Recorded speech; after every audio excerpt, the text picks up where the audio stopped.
Every great drama has its subplots. Game 5 of the NBA Finals was no exception. The Jazz finally got a marquee performance from their star, Karl Malone. The mailman stole the show with 39 points. Meanwhile, Chicago's leading man, Michael Jordan, was having trouble hitting his marks. Even with Malone's big night, the director of Utah's cast, Jerry Sloan, made a script revision at intermission. He called on a seldom-used veteran from Wichita State, a stand-in, Antoine Carr. Carr had 5 field goal attempts in the second half. He made them all. Without his performance in a supporting role, the NBA Finals would be history. Instead, the Jazz are back in Utah, back on their home stage, after refusing to let the curtain come down in Chicago. Game 6, next. Game 6. Hello again, everybody. I'm Bob Costas. As we mentioned earlier, no team has ever come back from a 3-1 deficit to win the NBA Finals. That's what the Jazz are facing, but for the sake of context, 6 teams have recovered after being down 3-1 to win earlier rounds in the NBA playoffs, including 3 teams that eventually won the championship. And should the Jazz win tonight and force a Game 7, then it would be worth noting that very few teams have ever won a 7th game on the road in the finals. That's what Chicago would be facing. If anything, Utah would have a slight edge, it would seem, in that scenario. Now, if Chicago wants to take some encouragement from recent history, they know that Game 6 has been very, very good to them. Of their 5 championships, only one, the first one, a 5-game victory over the Lakers, was not clinched in the 6th game. There was the comeback from 15 points down in the 4th quarter against Portland in '92. John Paxson shot at Phoenix a year later. The Sonics were finished off in Game 6 2 years ago in Chicago, and then it was Steve Kerr's shot that finally put Utah away last spring. So, if the Bulls want to bring the hammer down, Game 6 is the time to do it as we welcome in Isaiah Thomas and Doug Collins. There is a Game 6, Doug, because Utah was able to make some subtle adjustments in Game 5. Well, Bob, they went away from their screen roll in the second half, and they went more to a post-up with Karl Malone. They put Antoine Carr in the game to give them another shooter so that when Pippen double-teamed, they could kick the ball out to the open man. They're going to get the good baseline cut. Pippen's going to get a double team, and you're going to see Carr step right in, out of the double team, and hit the open jump shot. This caused problems for Chicago in the 4th quarter. Now what happens is you worry about the 4 shooters you have on the floor, so you stay at home. This gives Malone room to operate in the post and go one-on-one against Rodman. He does, wheels in and scores easily. Now in the 4th quarter, it was Antoine Carr and Karl Malone. They had 16 of the 24 points. They're going to need more of that today if they're going to force a Game 7. Bob? Well, you know, Doug, we might ask the question, what took Jerry Sloan so long to go to Antoine Carr? Prior to Game 5, he'd scored only 4 points through the first 4 games. Well, in talking to Jerry Sloan, one of the things he's worried about is Karl Malone guarding Tony Kukoc on the perimeter. And when he has Antoine Carr in the game, that has to occur. So even though he doesn't like that matchup, we're going to have to see a lot of it today if the Utah Jazz are going to win. Well, Tony Kukoc was brilliant in Game 5. 11 of 13, 4 3-pointers, 30 points. But Jordan and Pippen had their problems. Surprisingly, Bob, Jordan and Pippen were struggling all night long. You see Jordan here never really could find his rhythm. Every time he shot the ball, it was just a little long. Pippen, known for his moves against Hornacek in the low post, never really went to his patented jump hook. Forced turnaround jump shots all night. But Kukoc was marvelous, hitting 11 of 13 from the field, and you see the big 3 right there over Karl Malone. Now it took Kukoc 11 field goals. Kukoc made 11 field goals on 42, on 13 shots. Pippen and Jordan took 42 field goals to combine for 11 field goal attempts. I think for the big 3, they're going to have to play well tonight, and all of them going to have to big effort here, Bob. Hard to beat the beauty of the area surrounding Salt Lake City and the Delta Center. Inside, they've already begun the chant of "Beat the Bulls." And to get a look at the starting lineups, we go to the PA man at the Delta Center, Dan Roberts. Good evening, ladies and gentlemen, and welcome to the Delta Center for game number 6 of the NBA Finals. With the Chicago Bulls and our Utah Jazz. And now introducing the starting lineup for the Chicago Bulls. Wearing number 7, starting forward at 6'11" from Croatia, Tony Kukoc. Wearing number 33, starting forward at 6'7" from Central Arkansas, Scottie Pippen. Wearing number 13, the starting center at 7 feet from New Mexico, Luke Longley. On the guard line, number 9 at 6'6" from Miami of Ohio, Ron Harper. And at guard, number 23 at 6'6" from North Carolina, Michael Jordan. The Bulls are coached by Phil Jackson.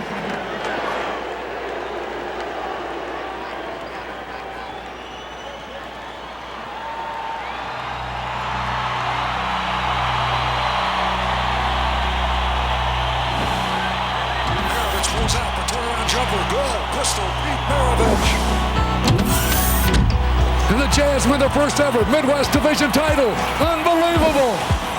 Magic down the alley. Goes to Green. Block by Eaton. Picked up on Magic. Block by Eaton. Oh, baby. Big mark everywhere.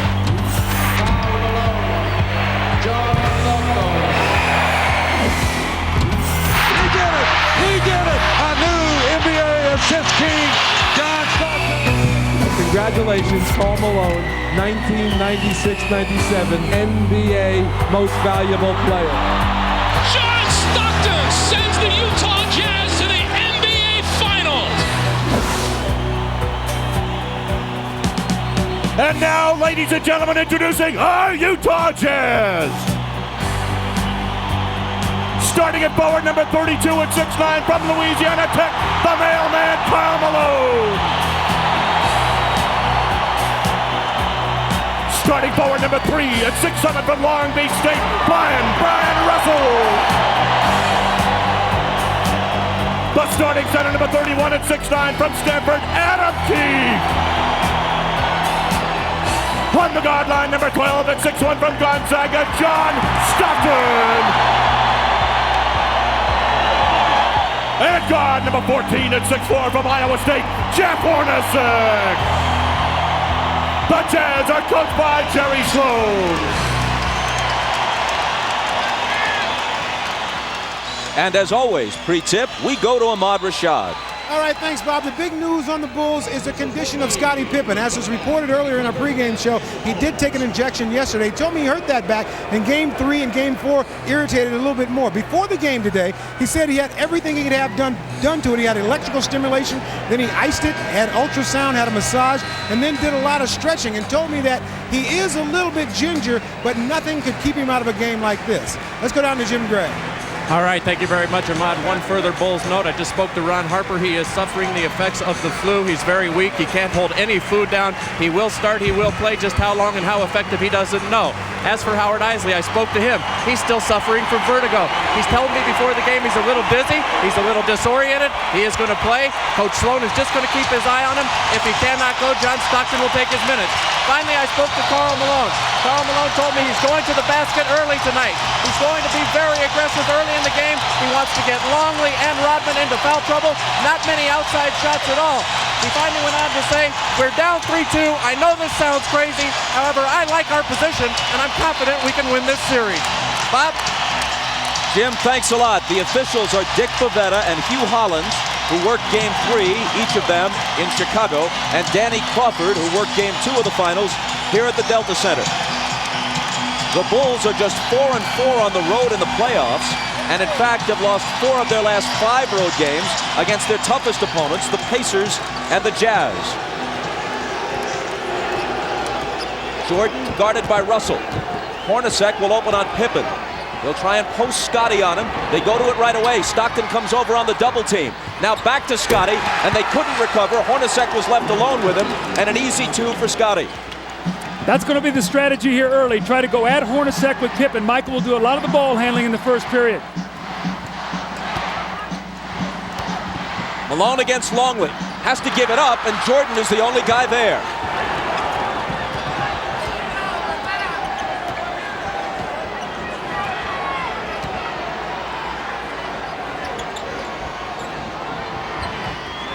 Longley, who has contributed little offensively.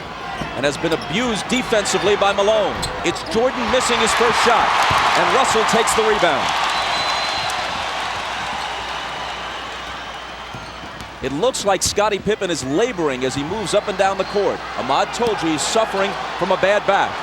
Malone hits his first. 17 of 27 in Game 5, as the whole Utah team shot better than 50%. Hooked away. Malone chases it to the side. It'll belong to Chicago. Bob, I think Scottie Pippen pulled his back out on that dunk shot on his first play when he reached up for the rim and he pulled it down. I think he stretched up and he grimaced as he came down and he could barely run. Harper guarded by Stockton. Pippen against Hornacek. Draws the double. Harper's the guy they'd like to leave alone. Kukoc isn't, but this time he misfires. Hornacek lost it to Longley. Now Pippen has it, all along Kukoc. The one thing you don't want to do if you're Utah is get into a quick turnover battle here and give them easy points, especially Kukoc. Remember, he loves to get off early in quarters, and then he's a load the rest of the game.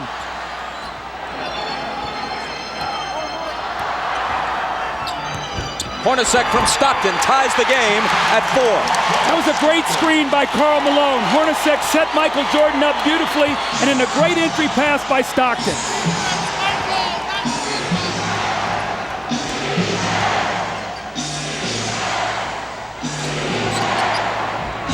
Kukoc.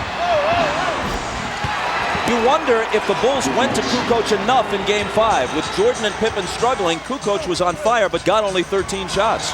Yeah, Kukoc has the size advantage and also the speed advantage over Adam Keefe, and he can take them inside. Also, he can stick the outside J. Malone got inside of Longley and drew the foul. Now you watch Pippen come across the lane, and as he reaches up to dunk, he pulls his back out, and you see him grimace as he comes up the floor. Let's keep our eye on Scottie Pippen tonight. Let's check in with Ahmad. Bob, Scottie Pippen's really having a bad problem. In trying to bring the ball down, you can notice Michael sending him down the floor so he can bring the ball up. Now, as we mentioned earlier, that the strategy was to go to Scottie in the post. If his back continues to bother him, they may have to change that strategy. Bob? You can see him with his hands on his knees, bending over, trying to limber up, wincing quite a bit. Malone hits the first. Generally, he and the Jazz team have not gone to the free throw line in the finals as often as they did during the regular season and in the earlier playoff rounds. The Bulls have had a big edge at the free throw line. Jim Gray is listening to Jerry Sloan over on the sideline. He says Jerry is already complaining about illegal defense. Remember,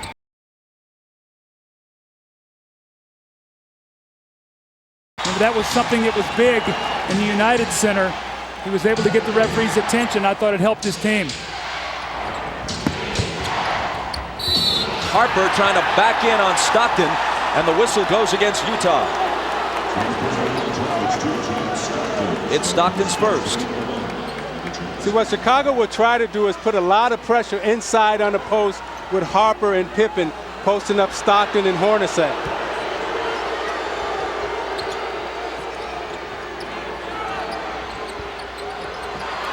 Harper really battling with Stockton.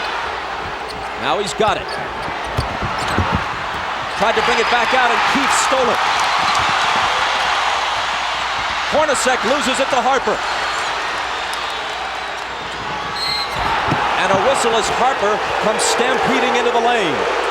Now, Bob, Scottie Pippen came back and got that steal, but he is really struggling right now. You're going to see him come in from behind, and after he knocks this ball away, he really sort of stands, and I watched him the whole way. He looked over at the bench at Phil Jackson, like saying, I don't feel very good right now. He's standing up straight. That's the first sign of a back injury, when a guy stops bending his knees. A back injury is one of the most crippling of injuries, especially in an athletic context. And I'm not trying to compare a physical injury to an illness, but it was here in this building where Michael Jordan, sick as a dog, managed to gut it out in Game 5 of last year's final, the pivotal game. Scottie Pippen is probably mindful of that and will give it everything he's got to try to equal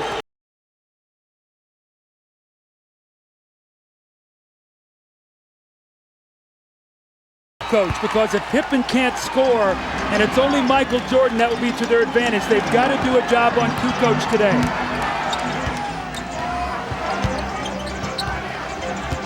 Stockton drives on Harper, ties the game.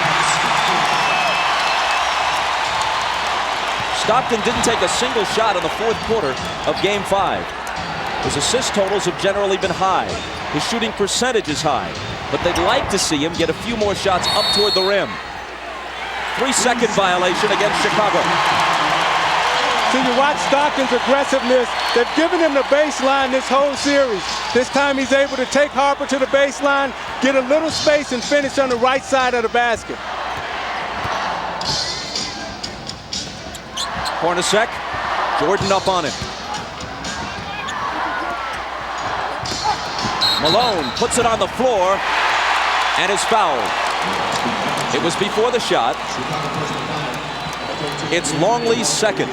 This was the strategy of Karl Malone. He said, I'm going to put the pressure on the Bulls defense, not many jump shots, and he has done that. 2 quick fouls on Longley. Hornacek is free, but can't hit.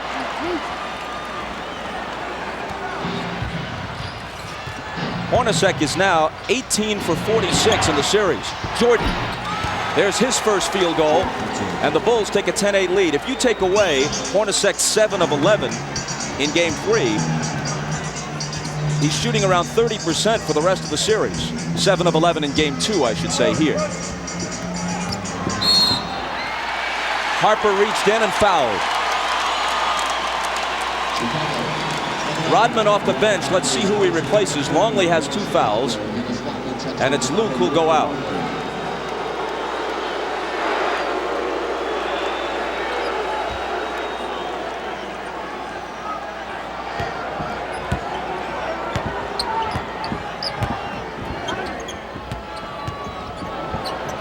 Russell for 3. Utah has not been hitting the threes in this series. Now 11 for 51, around 20%. They shot 37% as a team from beyond the arc for the season. Pippen with the hook.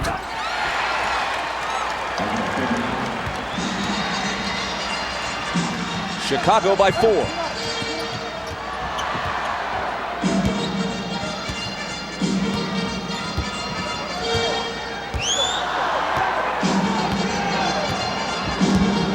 Malone screening for Stockton. His 3 isn't there. Pippen claims the rebound.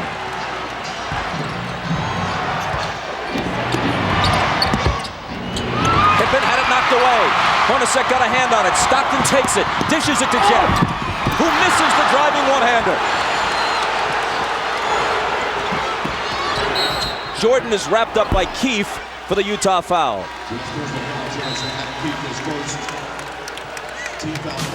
You know, Pippen is really hurting, but he's playing in pain as he takes Adam Keefe into the middle and shoots his patented little jump hook. And as he falls to the floor, you can see it's very difficult for him to get up with that bad back.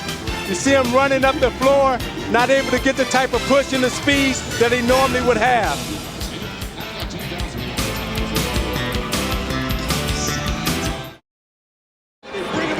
Ahmad Rashad back at the Delta Center, and during that timeout, I just spoke with Chip Schaefer, the trainer for the Chicago Bulls. He said that Scottie Pippen is not sore, he is just sore, and he's having a problem really with his mobility, not able to bend over and grab the ball, but hopefully as he plays further and gets more warmed up, it'll improve. That's what they're hoping. Bob? Ahmad, thanks. With Scottie struggling, I think you're going to see the Jazz start picking up a little bit further down the floor. He's usually their primary ball handler. They'll try to pressure Michael and Harper up the floor, make it tougher for them to get into their offense. Here is Pippen, out to Harper, open 3, missed it. Malone battling Rodman, and it's tipped to Stockton. Utah on the run, but Stockton circles back outside to set it up. It was kicked. Utah keeps it, fresh 24. You watch Malone and Rodman battling under the boards. Malone's going all out as he runs the floor. They both kick each other a little bit. The referees may clean that up. Russell couldn't finish. Kukoc rebounds. That's 2 layups now that the Jazz have missed here early in this first quarter. Hornacek and now Russell. See, with Pippen hurting, I think Harper's going to have to step up big and supply the scoring load. Jordan for 3. Got it. Jordan with 5. And Chicago with a 7-point lead.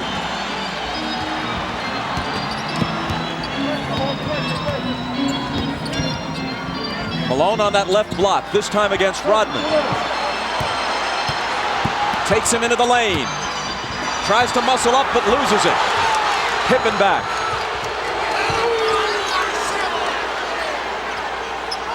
It was tied at 8. Now Chicago's on a 7-0 run.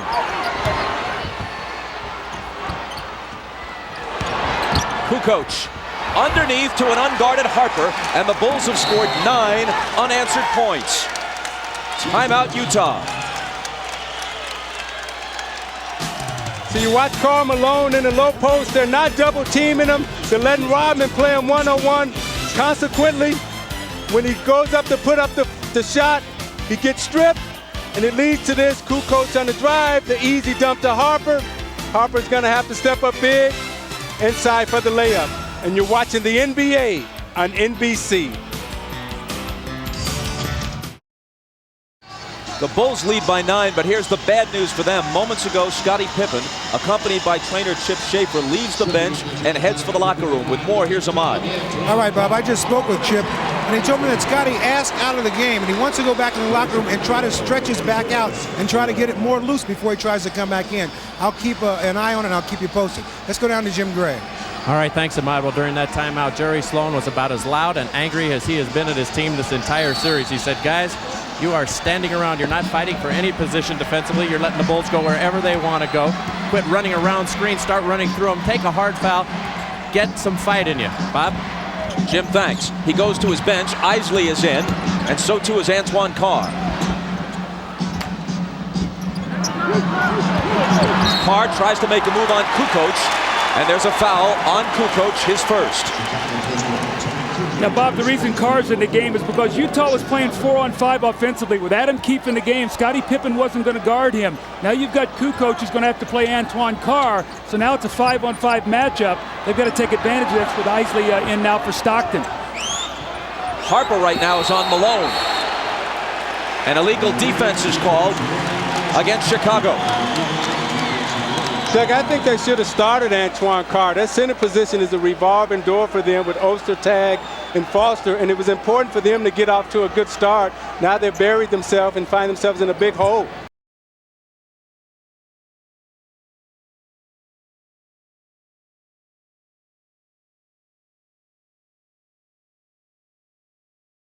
Ronnie Cycli and tried to get him from Orlando in a trade that eventually was voided.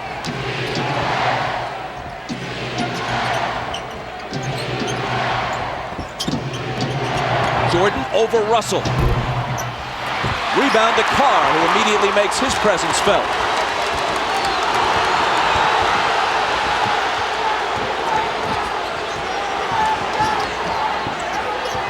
Michael Jordan's illegal now, so the Bulls are all running around. And it's their second illegal defense, which will result in a technical foul shot being taken. And Jerry Sloan just got a technical. Phil Johnson comes over and settles him down.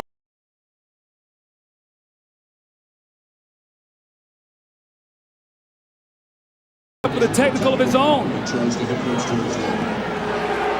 If he was arguing for the illegal defense, that's a cruel irony for him because he got the call, but now the technicals may cancel each other out. It's Jordan to shoot it first.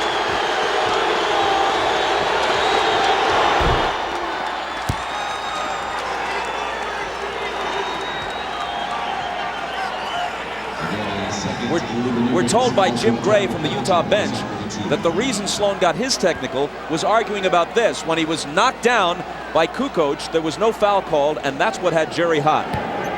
Remember, that's the same thing that he did against Longley to bait him into his 5th foul in here in game 2. So I don't think the referees went for that today. I think that was a good no call. Hornacek, an 89% free throw shooter, swishes it at the other end. Bulls with the ball, down by 7. Scott Burrell is on Russell. Rodman on Malone. And Rodman's going to be hit with a foul, I think. It is on Dennis, his first.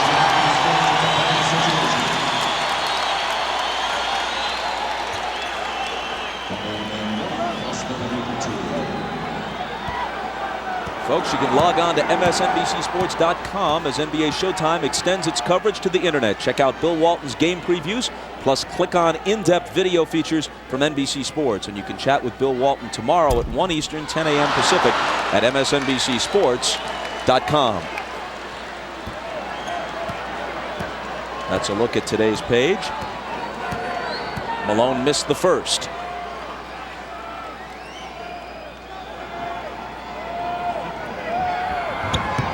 But not the second. To give you an idea how close this series has been, other than the Game 3 blowout, the 9-point lead the Bulls enjoyed a short while ago was the biggest lead for either team in any game, other than Game 3, of course. Kukoc misses, and Isley rebounds.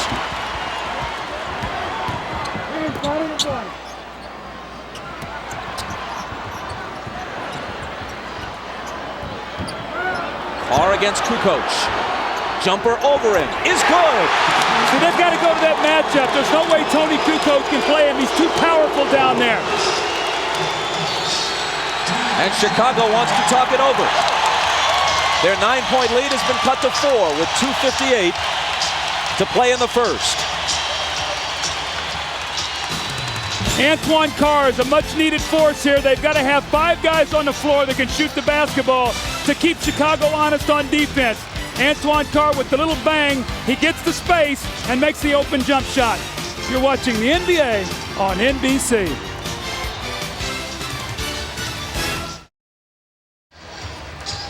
Why you need Antoine Carr? You're going to see they're going to stay mostly at home on the perimeter against these players.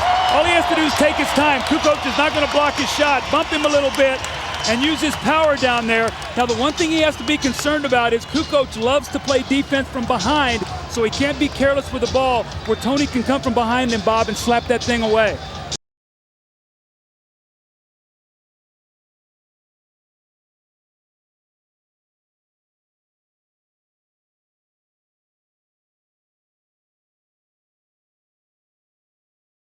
A lot of fouls on Longley and Rodman. That will take its toll as the game goes on, Bob. The seldom used Bill Wennington is in, along with Scott Burrell and Steve Kerr. Rodman and Jordan complete the 5 on the floor for Phil Jackson right now. Michael dishes out to Burrell. And Russell reaches in and knocks it away with 3 on the shot clock. When Michael gives that ball up, you've got to really work hard and not let him catch it back, and that's what he did that time, Russell. Excellent D. Got to shoot it quickly. Jordan will with a hand in his face. Burrell skies for the rebound. Loose to the side, and eventually it's Utah who has it. Here's Hornacek. A pull-up 3.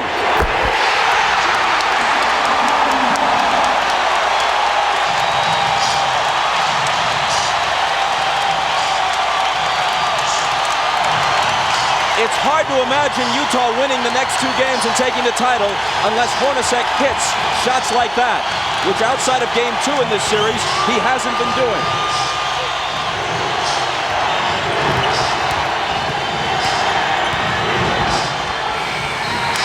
Shot clock violation. Michael gave it up. They weren't even close to hosting a shot before 24 seconds. Terrific team defense. But Isaiah, the play before, Brian Russell went down on the floor, knocked the loose ball away, and Hornacek got the 3. Those are the hustle plays that this crowd creates from this team, and they're going to need all of those today. And this is the second time in this series where you've seen Michael Jordan lose track of the shot clock, which is very uncharacteristic for him. Isley, who's quicker than Kerr, is guarded by Steve as he comes out of the backcourt. It's Malone. And it's Utah with the lead. Only moments ago, they trailed by 9. Carr came in, Isley giving him good minutes. That's been the difference.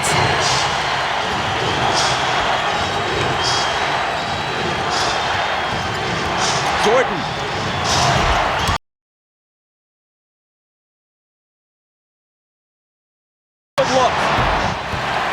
Wennington will hit the open jumper.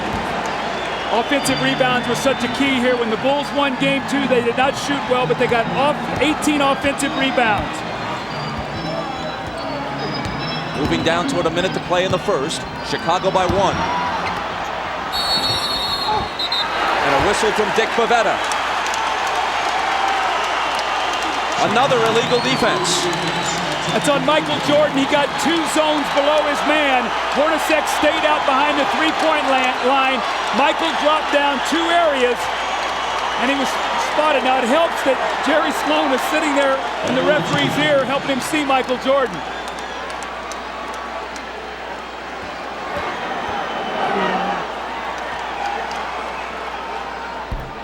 Hornacek hits the technical. Watch the byplay here between Malone and Rodman. A sign of respect, actually, it appeared to me. You're it.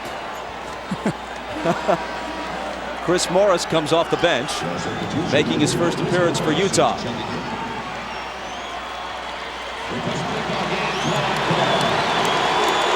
Antoine Carr gets a breather. There have been 3 illegal defense calls in this first quarter against Chicago. Now, Bob, Antoine Carr is not a guy who plays heavy minutes. So I think what Jerry Sloan's going to try to do is maybe give him 5 or 6 minutes here or there to try to keep him as fresh as possible. Kukoc comes in as soon as Carr goes out. Kukoc having trouble covering Carr defensively earlier in the game. Isley bounces to Malone. Tough shot, but he cans it.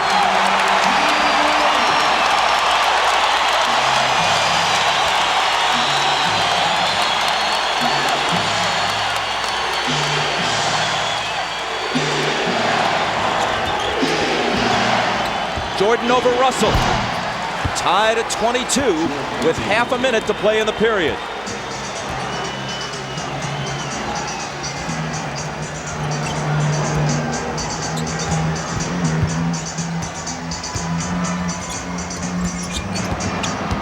Malone against Wennington. Off balance, hit it, plus the foul. See, Bob, that's what I'm talking about, being aggressive, Isaiah. Taking the ball to the basket. Isley with the give and go. He doesn't settle for the jump shot. He puts the pressure on the defense, and it's a tough shot. And the same thing, he sees Wennington on him. He says, no way I can get this shot. He bodies up. Now an opportunity for a three-point play, which would give his team a 3-point lead. And the weak spot for the Chicago Bulls is when you get past Longley and Rodman, they have nothing behind them. Wennington can't hold Malone, and that's where they miss the big guys in terms of Caffey and O'Brien Williams. And Malone is smart to get into their bench now. A dozen from Malone in the first quarter. A perfect 4 of 4 from the field. Almost as important, Hornacek has contributed 9. They need him. Kukoc. They had a foul to give. It looked like he traveled, but just before that, the whistle blew for the foul. Now, Chris Morris slapped him from behind, so he took the good foul. Bulls will have to inbound the ball with 8.4 seconds to go, and Greg Foster's going to come into the game. Now, Bob DeRisi's in right now. And you give him a rest here at the end of the quarter, the last 8.4 seconds, and then the time during the break.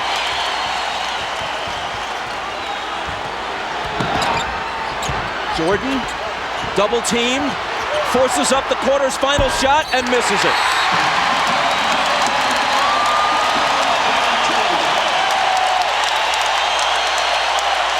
A better start for Carl than for Michael. Once down by 9, Utah leads after 1 by 3. And you're watching the NBA on NBC.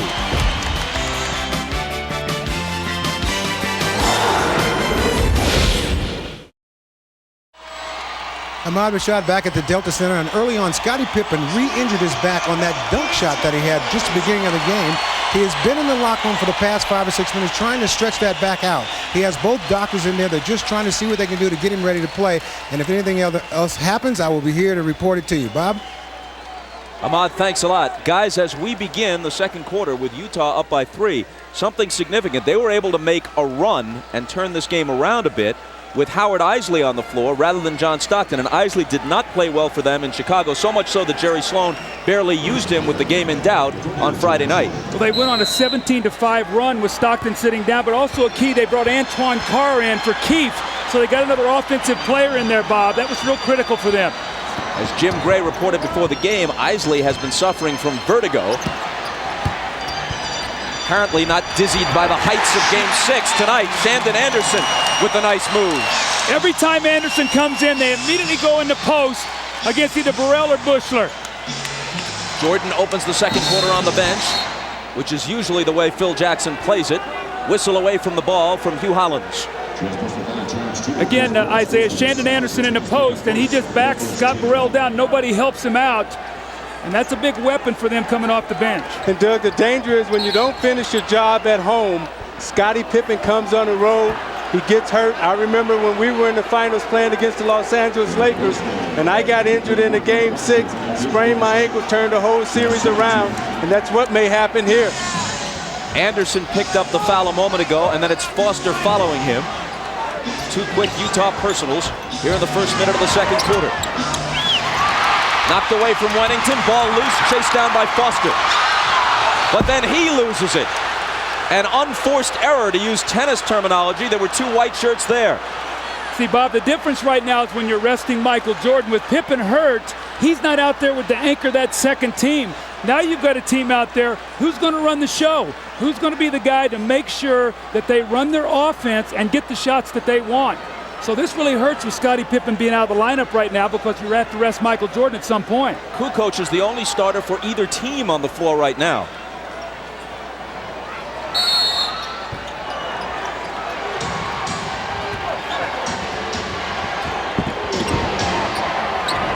Foster on Tony. Wennington travels. Playing out of character. Bill Wennington is a catch-and-shoot player. He's not a guy, Isaiah, that puts the ball on the floor. Rodman to the scorer's table. He'll have to wait till the next whistle.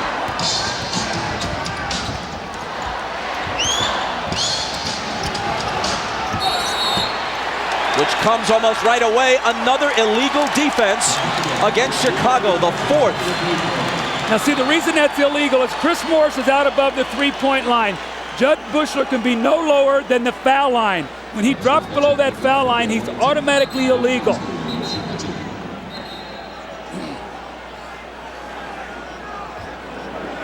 So Isley is selected to shoot the tee. After the first illegal defense, every subsequent one against you results in a technical foul shot.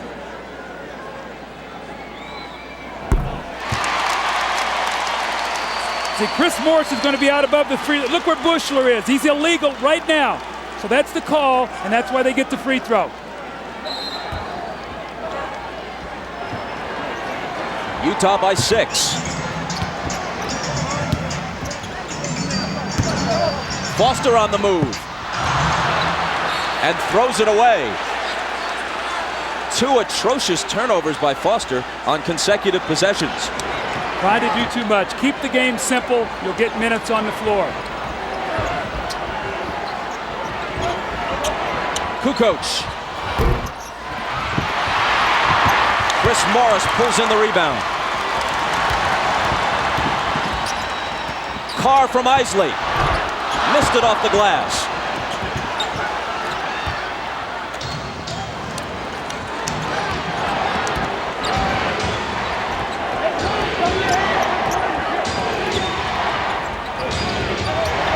Rodman, good pass to Kukoc. Great back cut by Kukoc. He set him up, then back cut, faked him off the screen.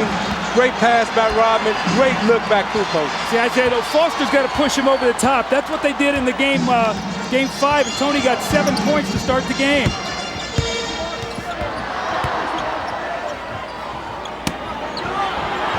Carr trying to back in on Rodman. It's off Anderson's hands, but recovered by Isley. 2 seconds to shoot. And he hits the three!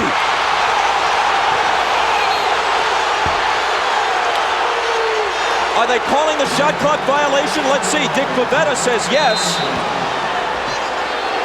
and they wave it off, though it appeared to me as if he had beaten it. See if the ball isn't out of his hand. 1 second. It's on the way, and they missed the call.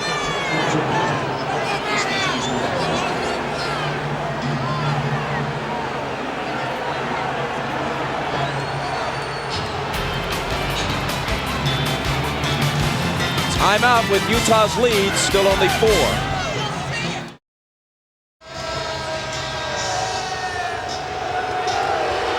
Well, this is a big break for the Chicago Bulls.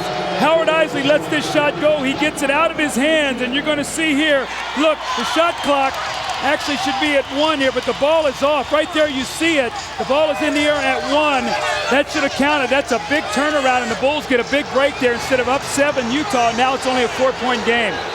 Jim Gray tells us that on the Utah bench, Jerry Sloan said, that's horrible, but I can't get thrown out of the game. He already has 1 technical and can't risk another.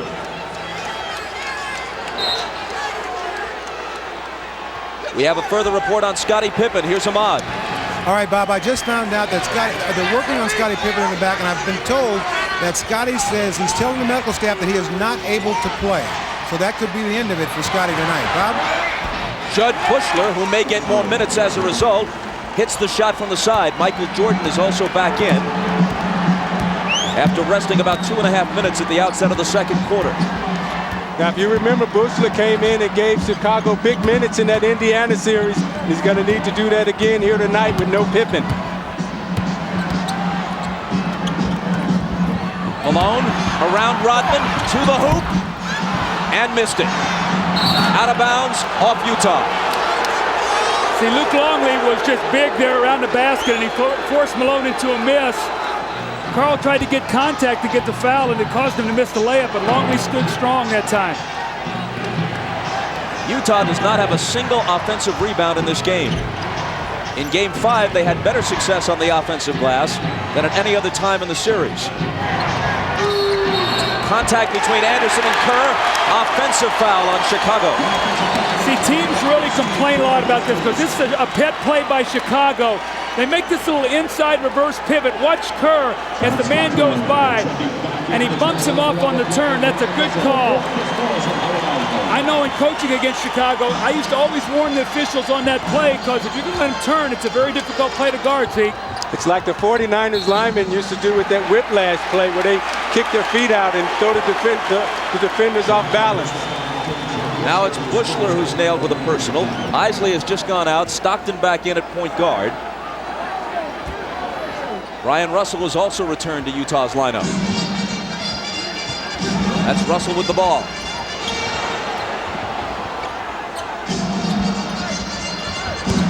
Malone from Carr. And he walked with it. See, Antoine Carr's got to be ready to step in and shoot that ball. They're doubling down on the block now, and Karl Malone swung him the basketball. He's got to shoot it. Those are the same shots he had the other night in Game 5 that he buried to help them get the win. The Bulls can tie with a basket here or take the lead with a 3. Jordan in and out on him, and Carr claims it. Carr from Stockton. There you go. There you go. Now you see Carr pull up and hit the 15-footer, but a moment ago he pulled up and missed that little easy bank shot off the glass. That 15-footer dead on is a better shot for him to take than the one off the glass. Jordan wheels inside around Anderson, and again it's a 2-point game. Michael has 10.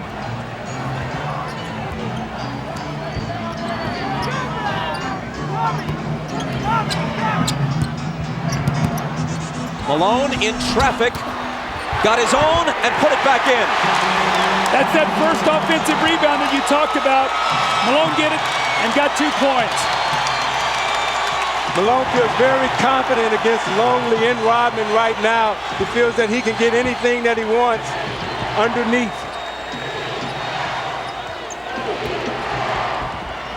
Jordan, daylight for 3. 13 for Michael. Utah by 1. if Pippen can't go the rest of this game. And if there is a Game 7, inside it goes to Carr, and he hits the layup. How much more of the load can Jordan possibly carry? He played 45 minutes on Friday night. It's taking him a whole lot of shots to get his points through the finals. But if he doesn't step up, other than Kukoc, who else can?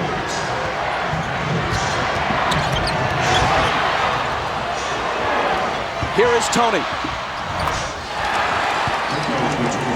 To follow up on your point, Bob, this would be a very wearing game for Jordan. They'll try to tire him down and wear him out. It'll be interesting to see if he'll have enough at the end of the game because of the minutes he's going to have to play. Malone, tough catch, gathers it in, fade away. Carr to follow. Knocked away from behind, and he was fouled. It's number 1 on Jordan. John Stockton with a beautiful pass in rhythm to Antoine Carr, and the pull-up jump shot on the secondary break. And then Karl Malone working once again in the post. He backs himself down strong. Misses it, but the great effort and the great hands to get the ball back and the finish. And in a give and go, the back door, the weak side help. Anderson finds Antoine Carr underneath, and the little finger roll, and Utah leads by 1.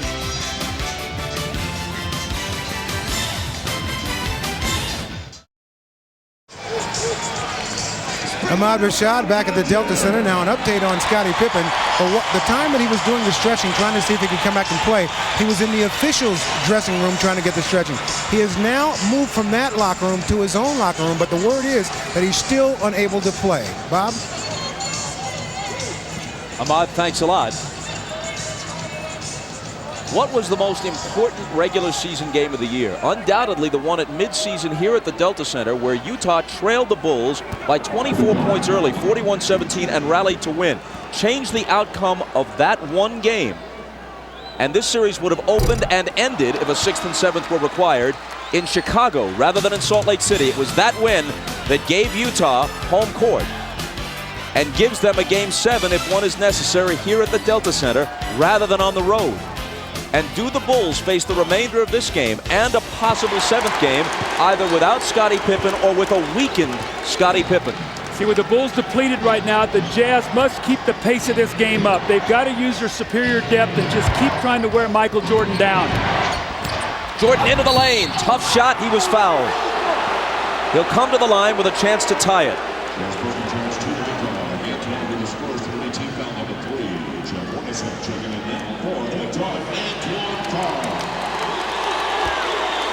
So they really made the switch in Game 5. They started Russell on him, did a good job, and then they came in with Anderson. They put Hornacek on Pippen, and that really had an effect because Michael had to work a little bit harder in the post against Russell. This is the 103rd game of the season for the Bulls and for Michael Jordan. Antoine Carr going out. Jordan hasn't missed a single game since he returned from baseball. Ron Harper returns to the Chicago lineup. He has also played more minutes than at any time since the '92 season when he was a much younger man.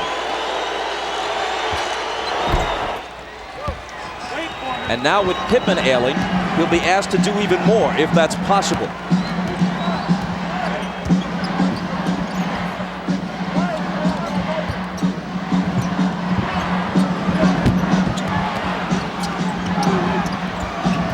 Malone slips it through a crowd to Anderson, who misses the floater. Rodman juggles the rebound but saves it in. Only his 2nd rebound tonight and only his 5th in the last game and a half after such a strong performance in Game 4.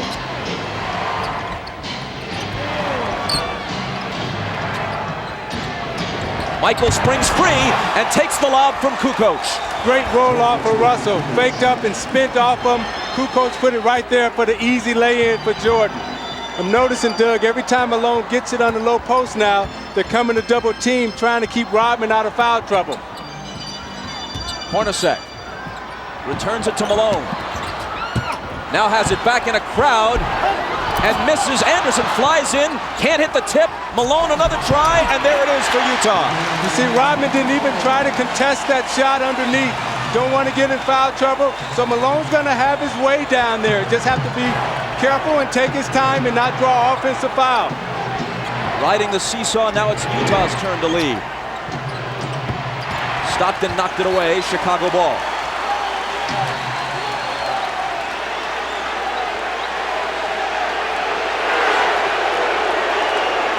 Phil's still lobbying for that travel on Malone on the last possession, but ain't gonna happen.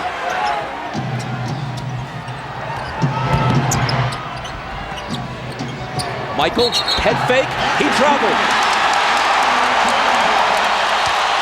So Phil got the traveling call, but certainly not on the guy he wanted. And Steve Kerr just said to Pavetta, hey, call it on Malone down at the other end. I talked to Rodman after the last game, and he felt that Malone traveled a lot. That's why he was able to get away from him. Malone in the lane. Up and under against Rodman. He's getting such deep position right now in Rodman. The Utah Jazz are executing their offense to perfection. 18 for the mailman. Jordan for three. And there's his answer. I think that's his third three of the game, Bob. And going into this game, Kukoc and Pippen were a combined 4 for 23 from three at the Delta Center in the first two games. It is his third tonight, and he has 19 points. Malone tries to answer, and can, and he has 20. A Jordan-Malone duel shaping up in Game 6.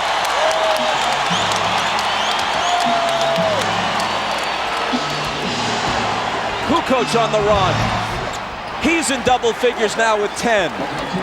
Isaiah, how much is it going to take him to figure out that he's a left-handed player? And you can't let him come with his strong hand. You got to send him back to help. He's such a good dribbler, and he gives you that hitch move, and it draws you out of position, and he gets you every time with it. Kukoc on Russell. Gives him some room, and Russell accepts the challenge and drills the jumper. Utah by 2.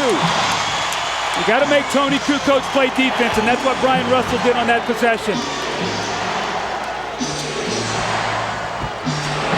It was Russell's first basket. Here's Michael. He's got 21. I'm watching Jordan, and he's in such a nice rhythm offensively. Everything is coming very easy to him.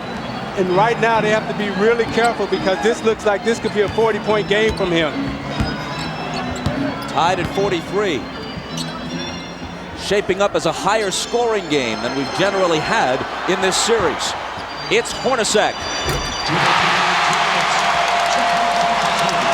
See, Malone is getting the ball on the block where he wants it. They're running splits, they're running post-ups, and the Jazz are in a great rhythm right now. Timeout Chicago. Utah by 2 with 1:49 to play in the half. Coming up on the Prudential Halftime Report, Hannah Storm talks with Phil Jackson, who reflects on his years with the Chicago Bulls. Some pretty good memories, lots of question marks for the immediate future for the coach of the 5-time world champions. That's at halftime. Let's watch the Michael Jordan possession that he scored on. Brian Russell, as he cuts, is going to give him a shot. Michael doesn't like it. Michael delivers a blow right there. So Russell pushes him back, and he catches it. Now you got an angry Michael Jordan. He squares up and buries the shot. So the referees let both of them get a blow in, and Michael finished with a jump shot. 8 of 14 thus far. Down by 2, the Bulls put it in play. Jordan's the guy they want, even more so than usual, and that's why. 15 of his 23 have come in this quarter.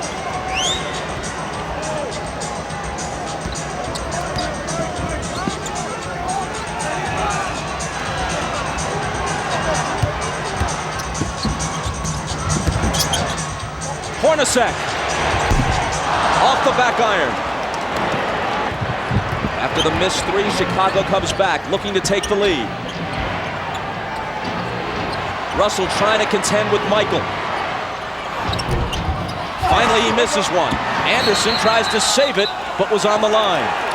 Bob, the only thing you can hope for right now is that Michael Jordan's going to run out of energy because he is in an unbelievable scoring mode. The backup and the fadeaway and he hits the jump shot, then he comes back the next time, but he's wanting the ball in every possession. Can he play at this pace if Scottie Pippen can't play at all in the second half? If ever there has been an athlete, at least in recent history, able to will himself beyond even his considerable physical talents, it has been Michael Jordan. As Skip Bayless of the Chicago Tribune put it earlier in the playoffs, he's that rarest of athletes, a supremely talented overachiever. Stockton's all over Kerr. Now it's Hornacek on Michael. Fade away. He's missed 2 in a row now. Hornacek brings it back the other way.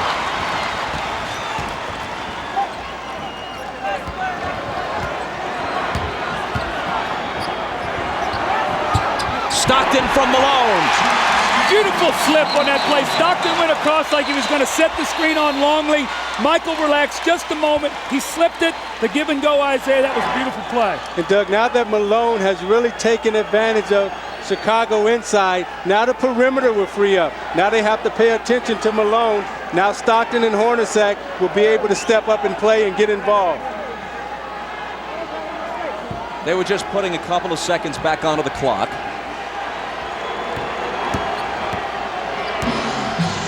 Michael for 3. Hornacek takes the rebound. Jordan had made 3 three-pointers earlier in the half. He's now missed 3 shots in succession. Big possession here for the Jazz. A chance to get this crowd alive and up 4 going in at half. Shot clock and game clock virtually identical. Stockton, foul. Chicago had a foul to give. Utah ball from the side, still plenty of time. 6.9. They love to run high screen roll here with Stockton and Malone. Hornacek works in behind the ball, or Russell for a 3-point shot. The foul was on Kerr, his second. He goes out. Harper in. Better defensive player anyway. Malone. The bounce to Russell. 2 big assists in the last couple of possessions for Malone. 3 seconds. Michael to half court. From there. Almost. So Jordan had 23, matching his number in the first half, but missed his last 4. Malone generally more accurate in the course of scoring 20. Utah by 4. Ahmad Rashad back at the Delta Center where the Jazz lead the Bulls by 4. Now the big story here in the first half has been the condition of Scottie Pippen's back. He has really been hurting. But during the halftime, the massage therapist gave him ice, massage. His back was having spasms. He got the spasms to stop, and Scottie Pippen is back out here on the floor. Whether or not he'll be able to play and play effectively, we'll find out. He is starting the second half. Let's go down to Jim Gray. All right, thanks, Ahmad. Well, they thought that Scottie Pippen was going to be out of the game, so Jerry Sloan told his guys they were going to focus a lot more attention on Michael Jordan. All of that, of course, could change now. Very unhappy with the way they defended the screens. He wants them to get over the screens instead of running through them. Happy with everything offensively. Bob? All right, Jim, and here we go. Utah in possession as we start the third quarter. Malone right to work.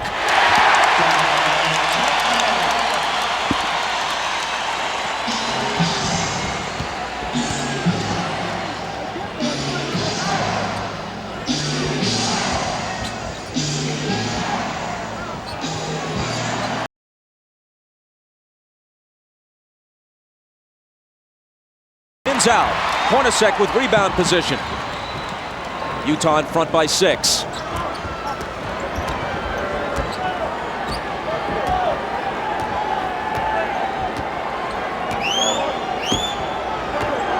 Stockton pounding the dribble into the floor. Now into the lane he goes. Outside to Russell. Head fake.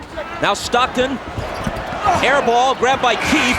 Blocked back in his face by Pippen, and a 24-second violation as they never hit the rim. Now remember, when Adam Keefe was in the game as a starter, Utah got off to a very slow first quarter start because they were playing 4-on-5.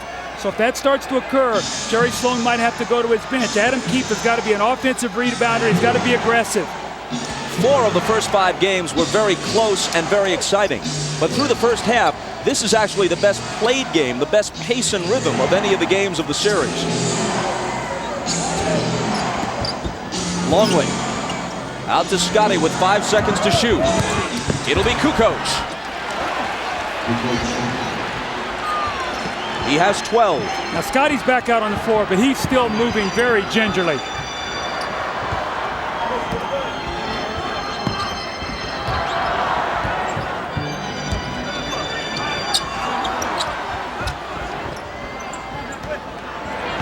Malone inside and a whistle before the shot, and a Chicago foul. Now you watch Scottie Pippen, and let's take a look at how he's running. You see, he's laboring to get up and down the court. That back is still bothering him. Let's see how he goes. The foul was Longley's third. Stockton stumbles.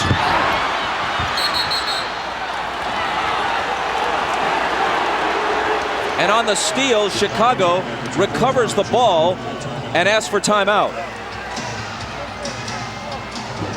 Coach, is that the time you want to use one? It does preserve the possession, but you use up a timeout.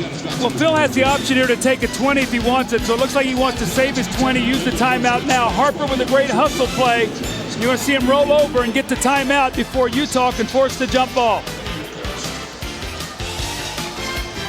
So we'll step aside with 10:03 to play in the third.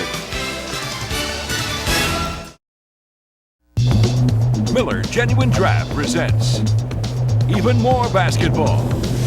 Well, the last two MVPs have been Michael Jordan and Karl Malone, so you see them working their magic. Michael feels the pressure, reverses for the lob. The fading jump shot, been terrific. And Karl Malone with the great hands in the second shot, then the deep post position on Rodman in the layup. And he too with the fading jump shot. So both of these guys have been terrific for their individual teams today. It's been the best played game offensively we've had in the series. And in recognition of this look inside the game, Miller Brewing Company will donate $1,000 to the Thurgood Marshall Scholarship Fund. Chicago ball down by 4. Pippen's jumper over Hornacek won't go. Malone waits for the traffic to clear, then hands to Stockton.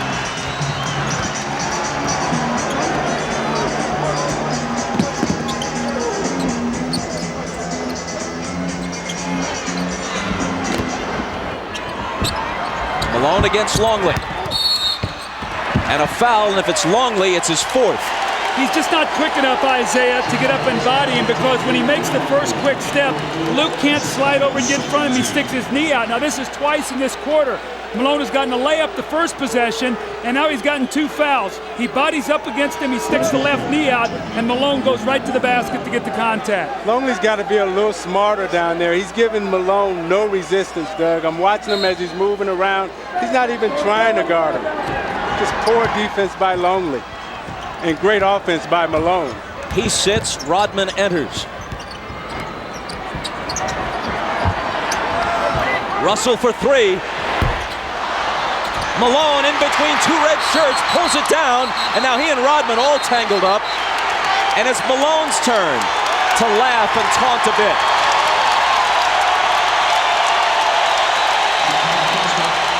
It's a great hustle play by Karl Malone. You're going to see him. He just wants the basketball. 2 Chicago Bulls, and he reaches in there with those powerful arms and just rips it away. The foul on Dennis Rodman. His second.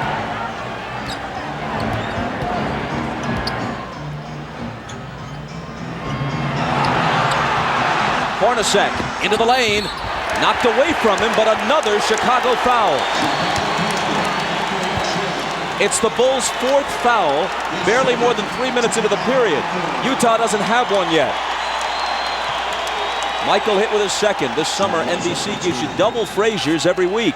Tuesday at its regular time and a Sunday episode too.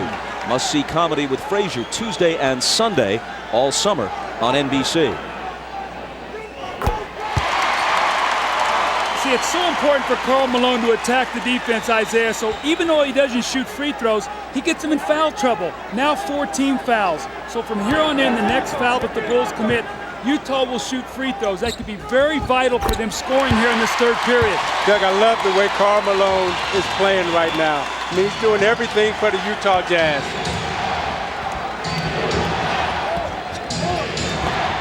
Jordan pulls up and connects.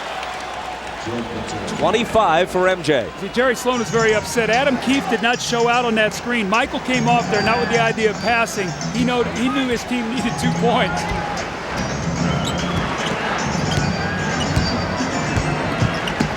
Malone from 20. Keefe got a hand on it and then pokes it away from Jordan and out of bounds.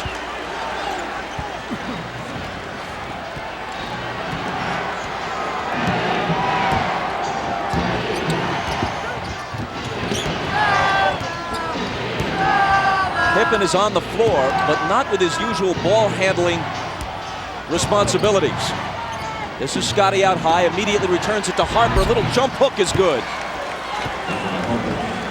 Just the presence of Pippen on the floor, you've got to be able to honor him, and he's a great post feeder. Chicago back to within 2. Malone from Hornacek. Rodman managed to wrest it away from him, then Harper takes it. Malone argues that he was fouled.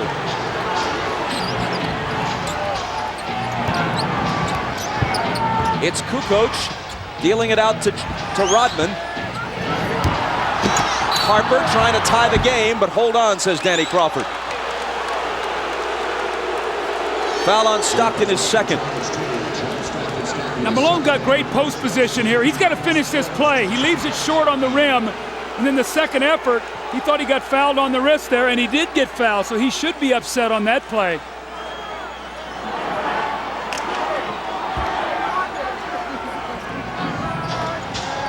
Adam Keefe out, Chris Morris in for Utah. Here's Jordan. Off the back iron, Rodman trying to keep it alive. A tremendous hustling attempt, but Utah gets the ball. Now you're saying, why Chris Morris? Because he's a better offensive player, and he can play against a Tony Kukoc. You say, why not Antoine Carr? I think Jerry Sloan knows he's only got so much gas in his tank, and he'd like to have it for the fourth quarter.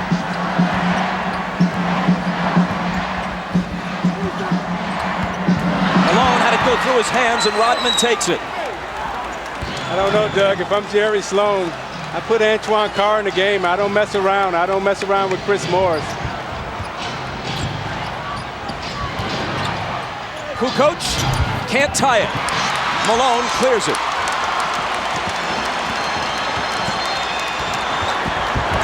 Stockton into the lane, tried the up and under on Harper, but it wouldn't go. And Chicago gets it back. That rhythm and flow, which we saw almost throughout the first half, pretty much has disappeared here in a choppy third quarter. Bob, I just saw eye contact. Scottie Pippen and Michael Jordan. Scottie normally brings the ball up. He said, Michael, you come get it. Michael does not want to bring the ball up the floor. He has to use too much energy that way. Is Pippen anything more than a decoy now on offense for Chicago?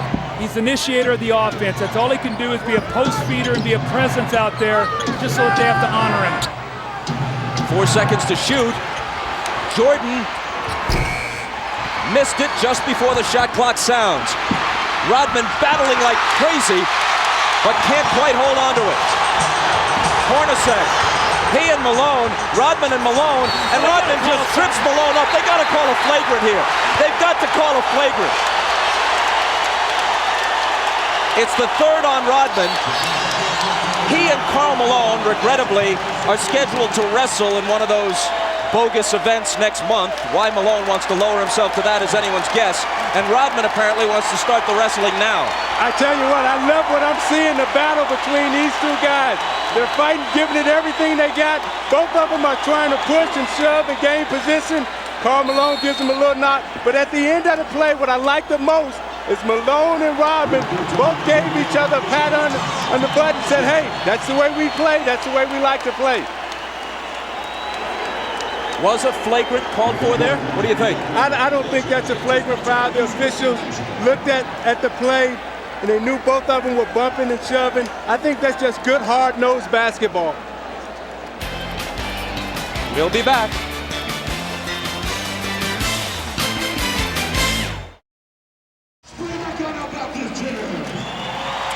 Well, the series was way too pretty here in the first half.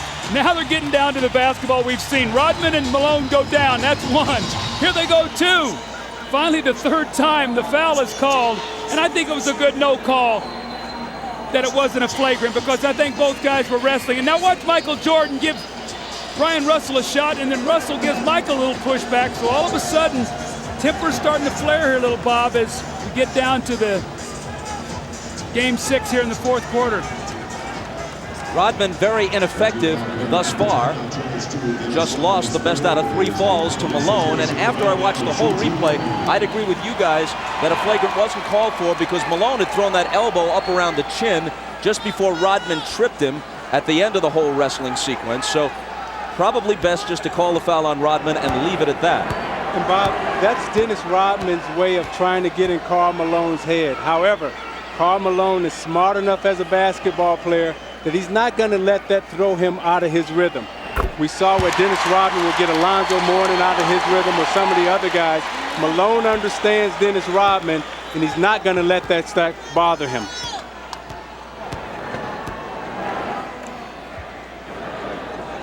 Malone has 23. And can't add to it.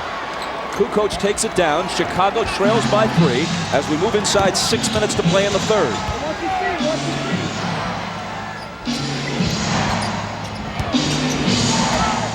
Here's Pippen. The bad back makes Hornacek's assignment on him a whole lot easier. Left alone, he doesn't take the 3. Michael, fade away. See, if I'm Hornacek, I make Pippen make one of those shots. He's really rushing out to close out on him.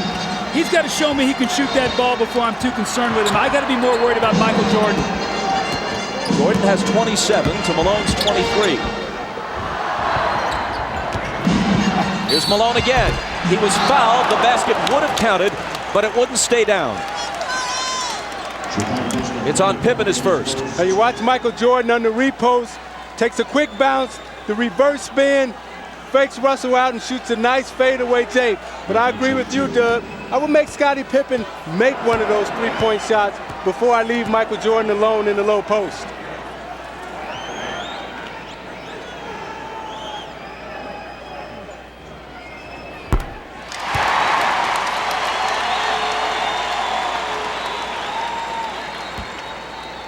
Malone is averaging 23.8 for the series coming into this game. That's exactly what he averaged in the 6-game loss last year to Chicago. But that average will go up a bit after today.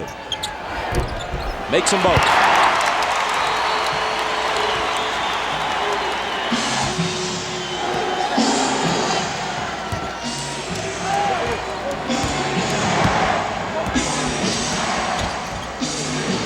Michael's pass to Scotty. And finally the tip drops. Rodman gets credit for the basket, but it looked like Pippen was not able to show us the usual body control that he'd normally have to finish off that play. Usually he would dunk that ball. Harper on the foul this time. See, Isaiah, normally Scotty catches this ball in the back door and jumps up and power dunks this. You could see he could barely get off the floor, but Rodman with a great tip. And when you have a back injury, Doug, it's hard for you to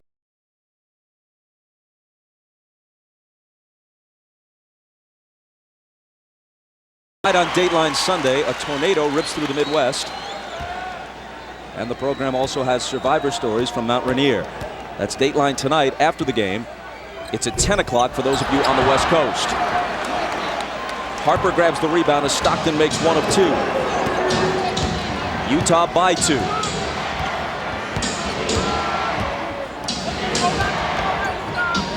Jordan off target, rebound Malone.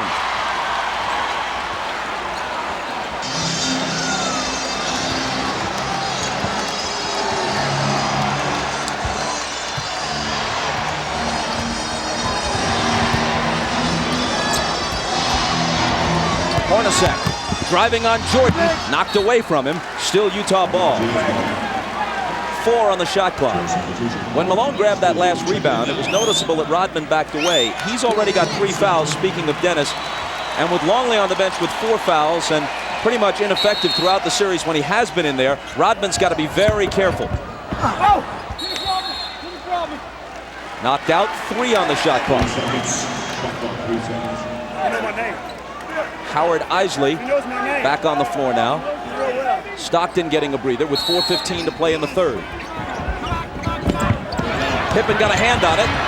They've got to shoot it in a hurry, and they can't get it off in time. 24-second violation against the Jazz. Is it time, as we get a quick look at Jerry Sloan and the laboring Scottie Pippen, is it about Carr time again? Well, I think what Jerry's trying to do is buy as many minutes as possible. He's still got a 2-point lead. And Antoine Carr is a guy that maybe gives him 24, 25 points, and here he comes, or 25 minutes. Here he comes right back into the game. So Jerry realized that he needs somebody out there that can shoot the basketball. Pippen giving it his best, and that time it was good enough. As we said, with that back injury, that little jump hook in the middle is an easier shot for Pippen to shoot because he can extend with his long reach and his arm length. Tied at 57. Hornacek had a good first half and hits this one. They're really making Michael work on a lot of splits. Hornacek is being very active. They know that Michael is the majority of the offense today, so they've got to keep him in motion. 15 for Hornacek. Now trying to guard Pippen. Scottie splits the defense, can't hit the bank, but Rodman with a second tip. That's the energy we talked about that the Bulls needed from Dennis Rodman. He gave them nothing in the first half. That's 2 tip-ins for 4 points here in this third period.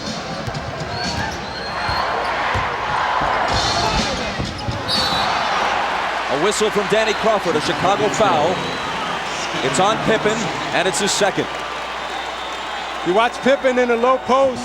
They come to double team with Russell, and as he goes up for the shot, that leaves Rodman's clear for a clear tap in on the offensive glass. Now you watch Pippen trying to get up and down the court. He's really laboring and really working hard.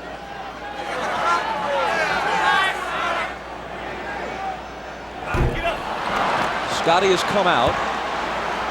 Kukoc, Burrell, and Kerr all in. There's Pippen heading back to the locker room again to try to stretch out that ailing back.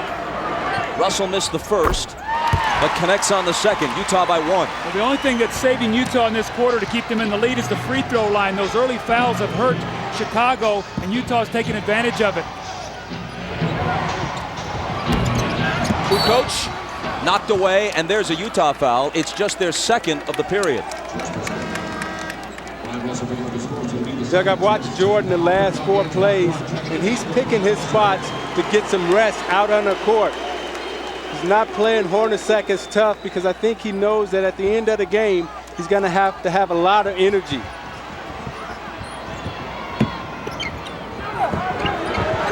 Rodman out to Michael. Now screening for him. Morris fights through the screen. Michael takes him baseline, draws the contact and the foul. Michael's going to go to the line. Chicago, which generally has had many more free throws throughout the series than Utah, has hit 4 of 5 free throws in this game. Utah 15 of 21. As you said earlier, Doug, a huge difference.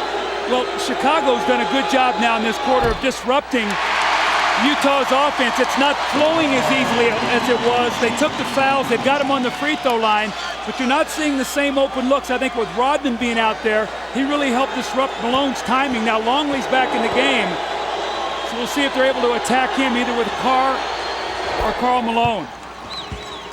Kukoc goes out as Longley checks back in. Tied again at 60.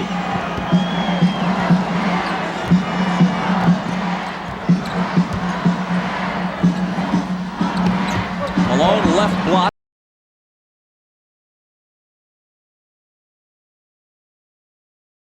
Hornacek. 3 seconds to shoot. Now they're going to have to force it. Hornacek off the back rim. Carr on the board. But there's a loose ball foul on Antoine Carr. It's his second. You see how the Utah is using so much of the shot clock now? That's not what they did in the first half, Bob. They got their shots up earlier in the clock. Now the Bulls have them working against that shot clock. They're not getting good looks. And they're going to have to speed up the tempo of their offense now.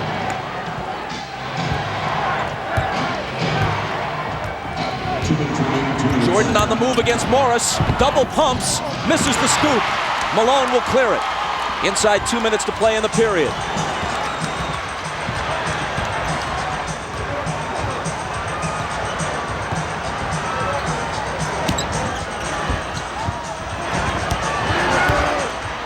Antoine Carr missed it. I think the one guy that needs to get involved for Chicago right now is Luke Longley. He hasn't taken a shot the whole game. He's got to put some pressure on Malone in that low post. Here's Burrell. He's off target. Back comes Utah looking for the lead. It's Chris Morris. Hornacek in the right place at the right time. You see, early offense, they got the shot up, and they didn't let Chicago get back and get set up. And so even though they missed it, they got a chance for a second shot opportunity. 17 for Hornacek. Easily his best game since game 2. Michael confronted by Carr after he blew by Morris. And Jordan will come to the line. The fast break here by Chris Morris. He doesn't get the shot to go, but you see Chicago now not guarding a man really, but an area. And there's Hornacek with the offensive rebound, Isaiah. They got to pick up the tempo a little bit. Right now, it's become two half court, and Chicago's got them in a situation using too much clock. Michael misses the first as we check in with Jim Gray. All right, John Stockton is now back on the bench. He was in the locker room for about the past 7 minutes. He was getting a chiropractic adjustment several places. He felt a little twinge, went back there, saw the chiropractor. They've worked it all out, and he will return to the game. Bob? He's been struggling with something of a sore back throughout this series. 1 of 2.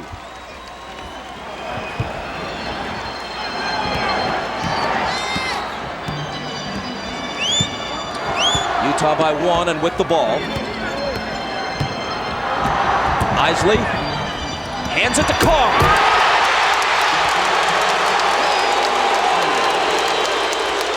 Isley much more effective here on his home floor than he was in Chicago. Gets the assist there. Longley's shot. Isley the rebound. Last shot of the quarter here. Be big for Utah if they get a score. It'll push it to 5 or 6. They're on their feet at the Delta Center.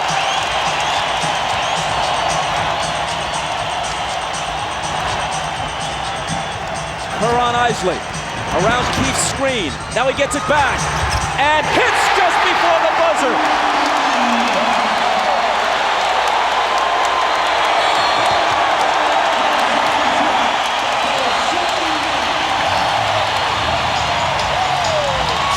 Minutes from pushing this to a game 7.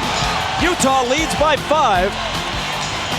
Getting a rare contribution, at least in this series, from Adam Keith. We're back after these words from your local station. You're watching the NBA on NBC. Howard Isley, after a miserable game 5 with no points and 5 turnovers, today has been big. He's helped rest Stockton. You see the kick down to Antoine Carr and the dunk. And in the last possession of the quarter, makes a pass that Adam Keefe makes a terrific catch on behind him and finishes. Today, Isley has 1 point and 3 assists, no turnovers. He's given him good numbers off the bench, and Karl Malone likes the fact that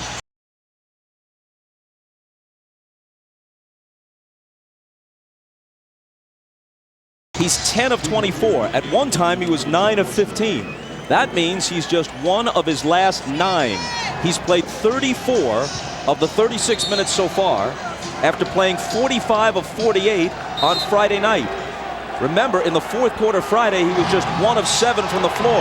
You have to believe fatigue is an important factor now. I think with Michael Jordan, he's smart enough to rest on defense and try to conserve his energy for offense. Here he is on offense. And he'll be coming to the foul line just as the fourth quarter starts. But even those poundings take something out of him, right, as he goes to the basket. Now, those are the things that take the most energy out of you. And the reason why, because if you can imagine yourself, if you had to wrestle with an individual for 2 minutes, that's very tiresome. However, when you're running up and down the court, that's an aerobic exercise. That doesn't take a lot out of you. So him going to the basket, taking that pounding, that takes a lot more out of you. And also right now is normally the time that Michael Jordan rests. He tries to rest the first couple minutes of the fourth quarter without Pippen. He's not going to get that rest, so we'll see what that does as the game wears on. But Jordan is the one individual that I've seen in this game since I've played that can carry his team in the fourth quarter even when he's fatigued. He's already played more games and more minutes than at any time in his career. Isley, big hoop for Utah. Tell me confidence isn't an unbelievable thing. This is the same kid we watched in Game 5 who didn't even want to dribble the basketball. Today he's making some big plays for his team.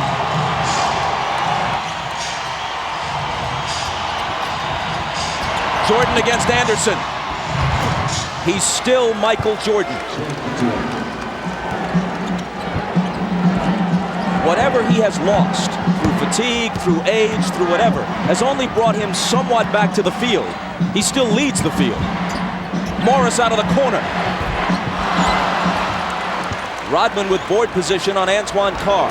Chris Morris has had a lot of open looks at threes like that in this series. Usually he's pretty good with them. In this series, he hasn't been able to hit them. Rodman drills a 20-footer and gives it that go-figure gesture. Now remember, in Game 2 in here, he hit that same shot to tie the game. This one brings him to within one.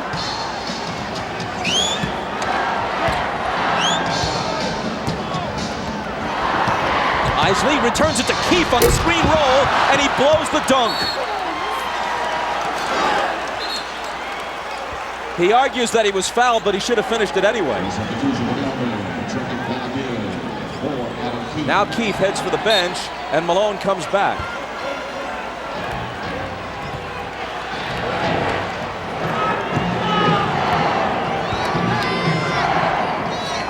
Chicago can take the lead. See, now Malone has to guard Kukoc now on the perimeter. Watch that matchup. Jordan between the legs and the jumper. Off target, rebound Morris.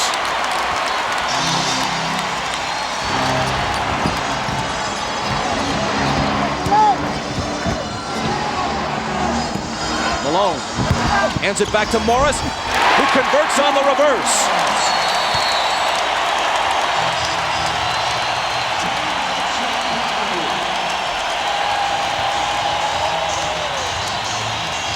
Timeout, Chicago. Now you watch Jordan using all his energy on offense. To go drive hard to the left to shoot the fadeaway J. And then Rodman, go figure, right? Lined up straight in, shoots it right in, and even he's surprised. And you watch Chris Morris moving without the basketball. Malone with the beautiful feed. Morris with the reverse layup off the glass. Beautiful basketball by Utah.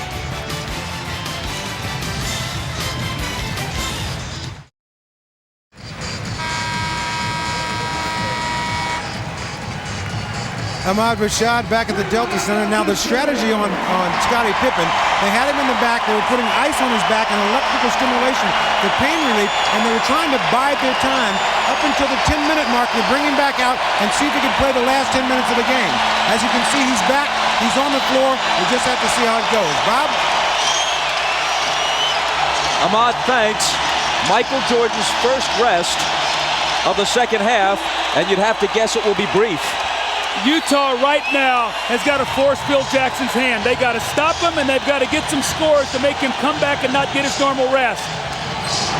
Kukoc spins to the hoop and misses the bank. Bushler chases it down. They got a new shot clock. I didn't see that ball hit the rim. Kukoc out of the corner. That one's short. And Malone grabs the rebound. And he asked for a 20-second timeout because he was in danger of toppling out of bounds. I think what you're going to see right now with Chicago is Tony Kukoc is going to try to put the pressure defensively on Karl Malone. Isaiah, he's a first-team defensive player, but he's used to playing around the basket. Kukoc can beat him with his speed, and let's see if he tries to break him down out on the perimeter. And the dangerous player and the X factor for Chicago on the floor right now is Jud Buechler. Keep your eye on him because he'll come up with the hustle plays and the energy plays to keep Chicago involved. Stockton now is back into the game after that 20-second timeout, so he too has had back problems. He's back in now for the finish. until he has exploded in the last couple of games, all the talk about Karl Malone concerned his scoring, but he has always been a terrific all-round player. Tonight, more evidence. 25 points, yes, but 10 rebounds and 6 assists. And we still have 9:16 remaining.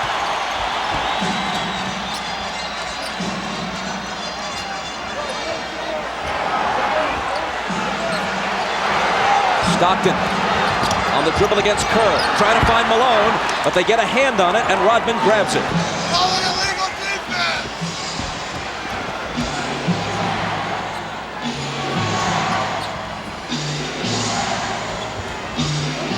Kukoc, a 3 would tie it. 4 seconds to shoot. Stockton knocked it away from Kerr. Malone tumbles. Should be a 24-second violation since no one had established clear possession of that loose ball, and that is what's called. How about Karl Malone going for this loose ball? Now, John Stockton normally will come up with this ball. You can see he can't bend over with that back, but Karl Malone with a great hustle play that gives his team that opportunity now for the loose ball on the 24-second shot clock violation. Michael is at the scorer's table. He's coming back. The next time play stops. Remember now they like to go to Anderson in the post on Bushler.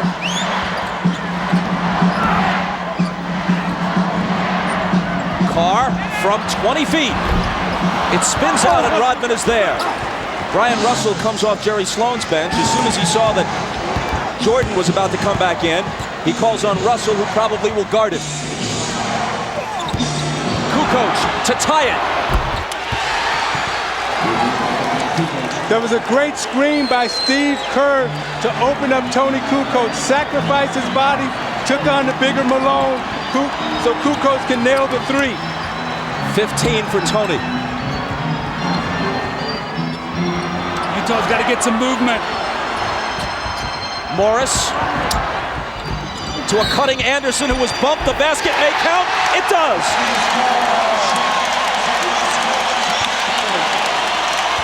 Bob, you can see now, Karl Malone has a tough time on the perimeter. He doesn't like to play out here, so he gets bumped and he just tries to run through the screen. Kukoc gets the bare 3 and knocks it down. And in the good movement here, you got to get a slash and a cut to get to the basket. Too much standing around for Utah. An opportunity now for the three-point play, which they get. The foul on Kerr was his 3rd.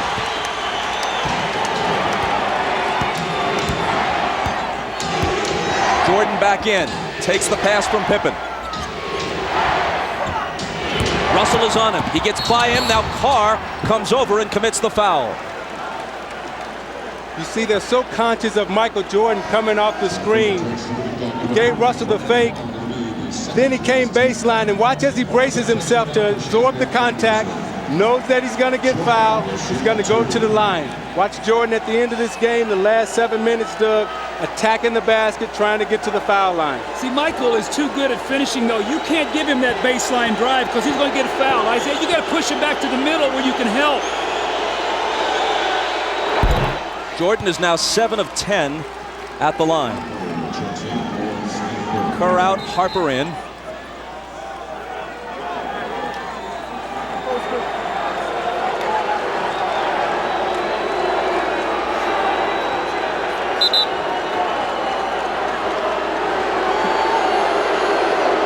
We're told that the brief stoppage was because of a sign one of the fans was holding, and it had some offensive language on it. So they had it removed.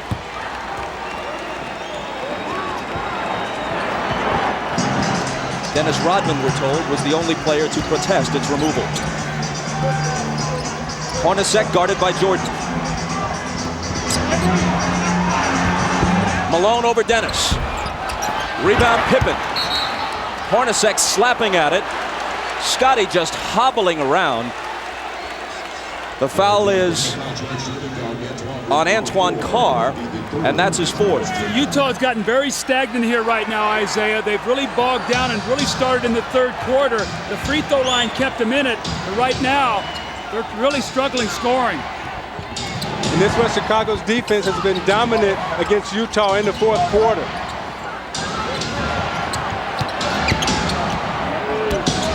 Jordan with the jumper.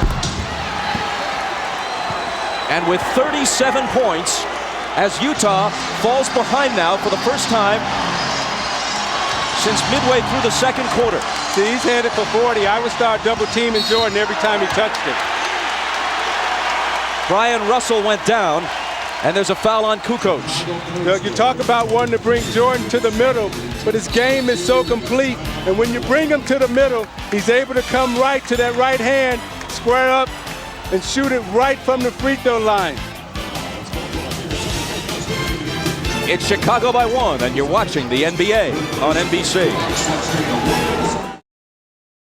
Welcome back to the Delta Center. I'm Jim Gray.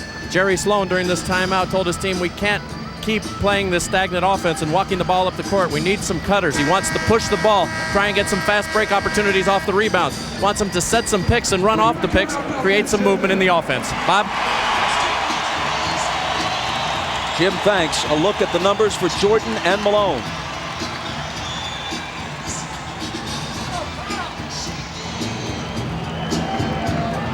Jerry Sloan wants fast break points. They have to turn to John Stockton right now to push the tempo. And thus far, he's only attempted 4 field goals at 5 points, 4 assists, and 3 turnovers. Stockton has to come through big for him down the stretch. What's happened also, too, when Malone's getting the rebound, he's holding it, and rather than outletting where they can run. Here is Stockton with Harper on him. Antoine Carr. Malone, 3 defenders on him, and they take it away. It's Pippen wincing as he comes up with the loose ball.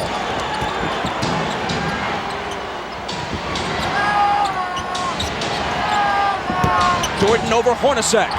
Short. A whistle underneath from Danny Crawford. Stay right here.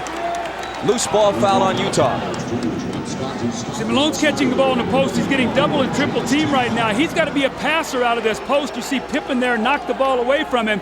But if there are 3 guys on him and you space the floor, somebody's got to be open. And Doug, what Chicago is saying right now, we're not going to let Karl Malone beat us. Someone else is going to have to step up and beat us tonight.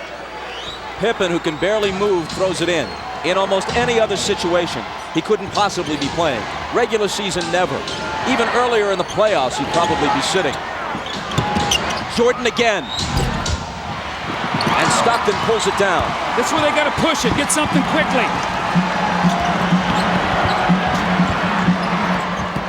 Underneath to Carl, and he was fouled.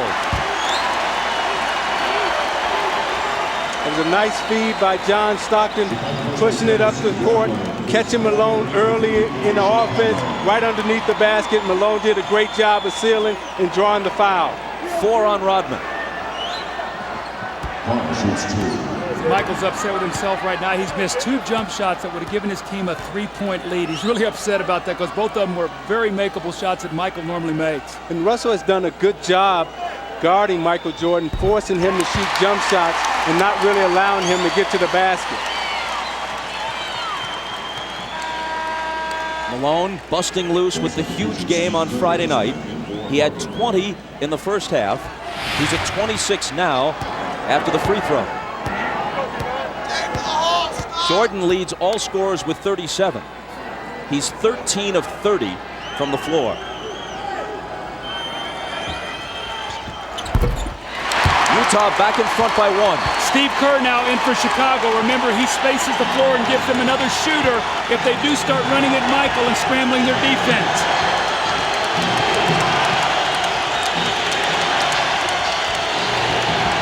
Michael again. Russell takes it down.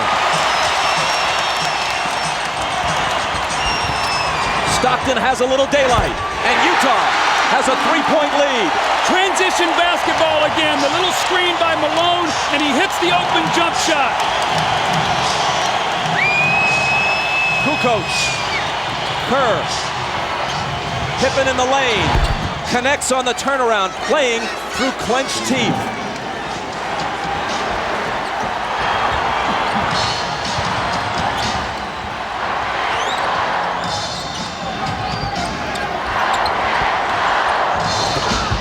Malone. Rodman wins the rebound battle. That's a bad foul on Malone now because that's the 15th foul. Now Rodman will shoot 2 free throws, but Stockton pushing the ball up the floor. You see the screen right there by Antoine Carr, and Scottie Pippen cannot help out. And then Scottie Pippen with a quick post up in the lane, and the gutty effort by Scottie Pippen here. You can see as he catches the ball, it's so difficult, but he's got those long arms and can still score over Hornacek. The foul on Malone a moment ago was only his second. Rodman to the line. Remember, he made 4 clutch free throws in Game 4. This one is long. Over the year, he's a 55% free throw shooter. See, Isaiah, he shot that ball. As he shot it, he sort of walked away from it. He's got to stay with that shot. Yeah, he didn't even take a look at the basket. He has to get set, take a look at it, and knock it down. 4:46 left. If he hits this, he can tie it.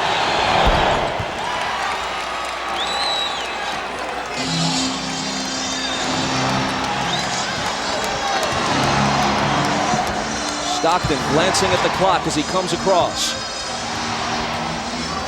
4.5 minutes for Utah to end its season or prolong it.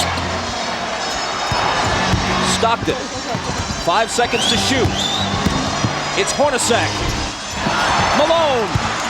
They'll bring it back out. The jumper by Carl. Utah back in front. Great patience. Offensive rebound, kick it out, and Hornacek got it right back to him. Malone has 29.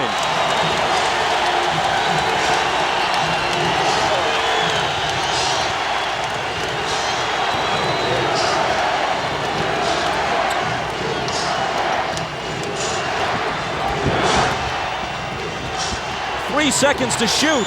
Harper's not the guy they want to have do it, but he has to. And he beats the shot clock and cans a huge shot.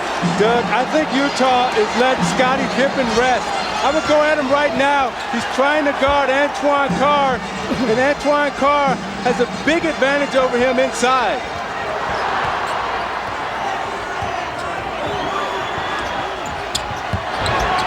Russell.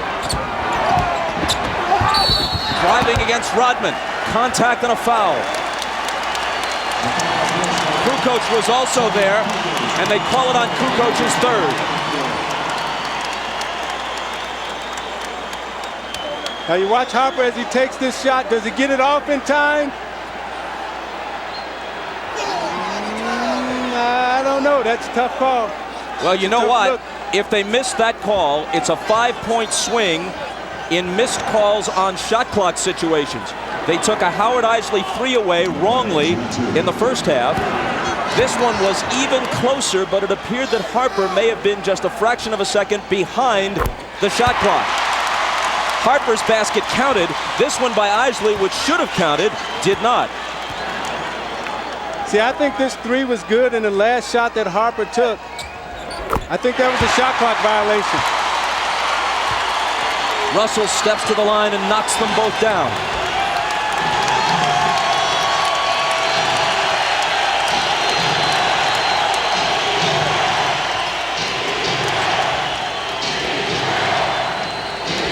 Stockton on Harper, out to MJ for 3. It's short. Hornacek pegging it ahead to Russell, but Michael, with whatever gas is left in his tank, gets back to pick it off.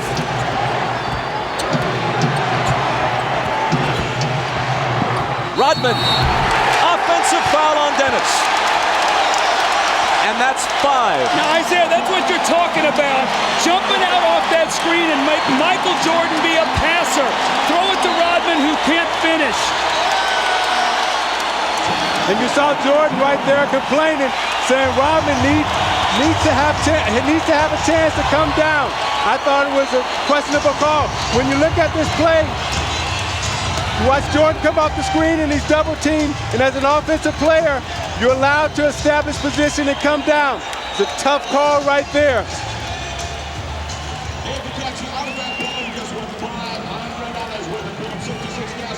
Oh no, says Michael. The Jazz by a basket. Well, remember last year in Game 4, Stockton to Malone that won the game. The long pass over the fingertips of Michael Jordan. Stockton with a great pass. Michael just misses it, and Malone gets the layup really to seal the win. Well, moments ago, were we going to see the same thing here? A chance to go up 4. Hornacek throws the pass, and Michael Jordan, with every ounce of energy that he has, goes up and gets the steal. He misses the shot, the 3 that would have put him up 1. Had this gone through, it would have been a 4-point lead for the Jazz. Michael gets back and makes the great steal. Jordan has 37 points on 13 of 32, 2 of 7 in the fourth. He is 3 of 14 in his last 2 fourth quarters.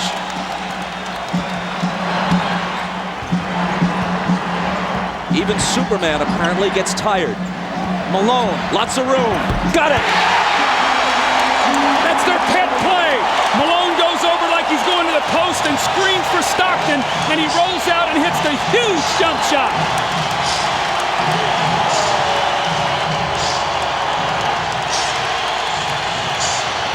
Jordan spinning, double team, has to get rid of it. Gets it right back from Pippen. Double pump, knocked away by Carr, and a foul. Isaiah, normally on this play, Malone goes to the post. This time he goes and screens so Stockton can get to the middle of the floor. A mix-up, they trap, no one rotates, and Malone buries the shot. Now on this defensive possession, Hornacek, I thought, should have run at Michael Jordan and made him pass the ball back to Scottie Pippen. You got to take the ball out of Jordan's hands right now and make Harper or Pippen beat you from the perimeter. Jordan's 9 of 12 now at the stripe. Now you look at the job that Russell is doing against Jordan. He's keeping him out on the perimeter, not allowing him to come into the post. He hits them both, making it a 2-point game with exactly 2 minutes to play.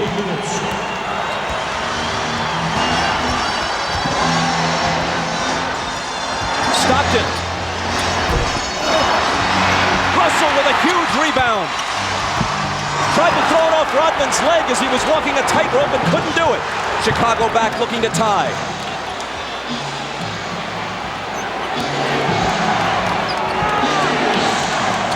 Michael. Short. Rebound Stockton. The jumpers come up short when fatigue is a factor. It's true of anyone, even the best of them.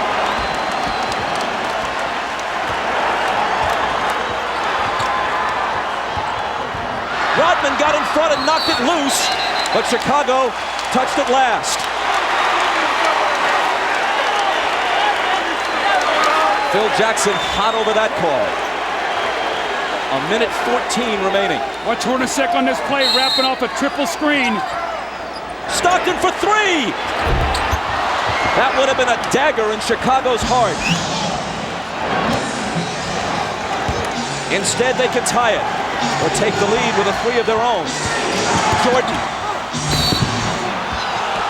And a blocking foul. Stockton is down on the floor. Jordan's going to come to the line at Stockton's 4th. You watch Jordan fake like he's coming to the middle again. Russell gives him the baseline. Stockton comes over a little too late. Call the blocking foul on Stockton. Jordan again at the free throw line. 20-second time, 20-second timeout. Chicago takes a 20-second timeout.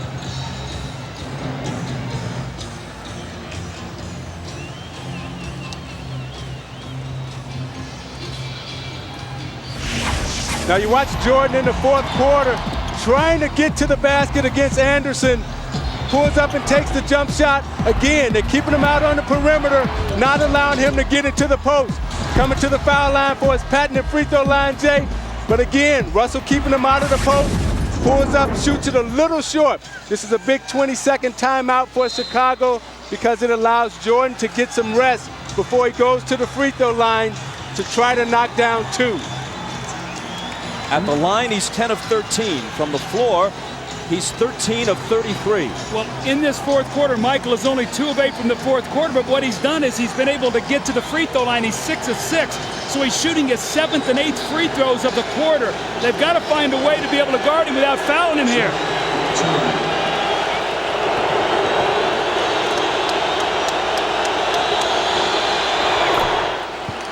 He cuts it to 1. Phil Jackson has told the Bulls during the last couple of timeouts, let's try to take it to the rack, go to the basket, not look for the perimeter shot.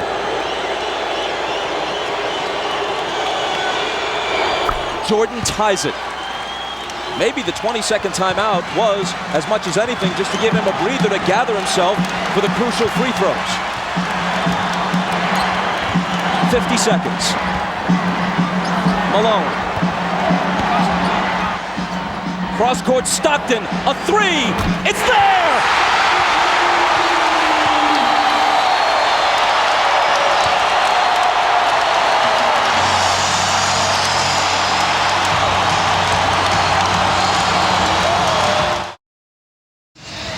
Now Ron Harper is guarding Stockton, who cuts through. Pippen is going to double team. So watch what happens now. Stockton's going to circle through, and Antoine Carr dives down, so Harper has to play him.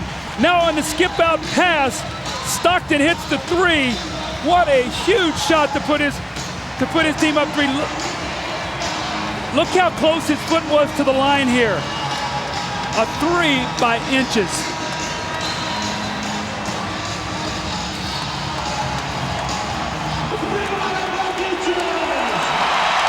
Now this is what Karl Malone has to do. He has to find the open man, and Harper runs at him. And normally, it's Stockton and Malone. This time it was Malone to Stockton. 10 points for Stockton.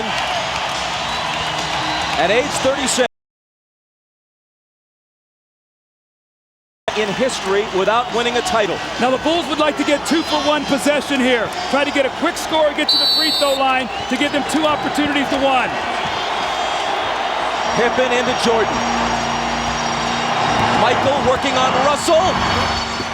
Brings them to within 1. They scored within 4 seconds there. That's how quickly that changes now. Now it puts the pressure on the Jazz to score once again. Jordan with 43. Malone is doubled. They swat at it and steal it. Here comes Chicago. 17 seconds. 17 seconds from Game 7 or from championship number 6. Jordan open. Chicago with the lead.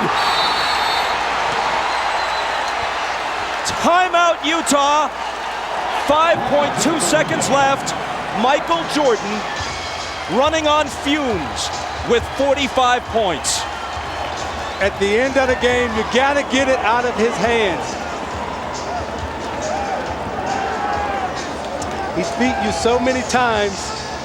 You watch Jordan play, Doug, and you know that at the end of the game, he's a killer. This was really the play that hurt Isaiah because they scored so quickly. Michael got in there and scored within 4 seconds.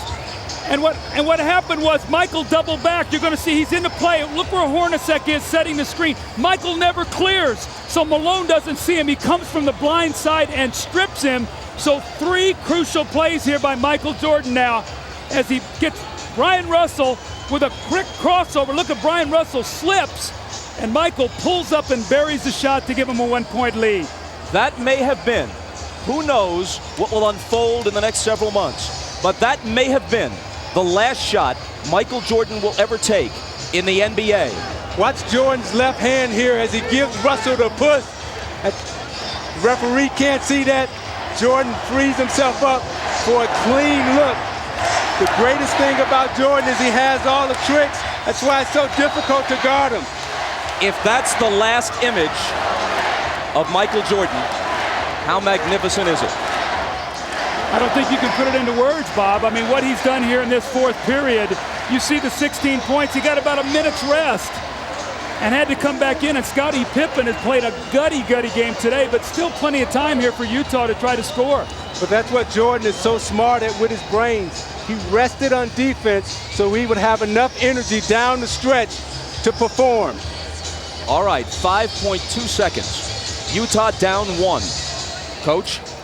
Well, you've got to do one of two things. You've either got to get the ball to a guy where he can attack the basket. Utah loves to run a play up at the top where they wrap a guy to the corner and then pin down and catch at the top. You know if Malone gets it, they're probably going to run at him.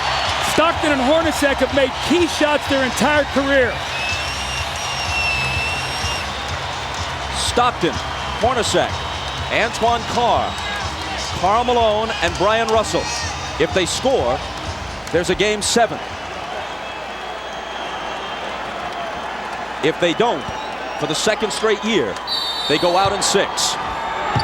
Stockton, Harper's on him, behind the screen. Harper got a piece of it. It comes off. The Chicago Bulls have won their 6th NBA championship, and it's their second three-peat.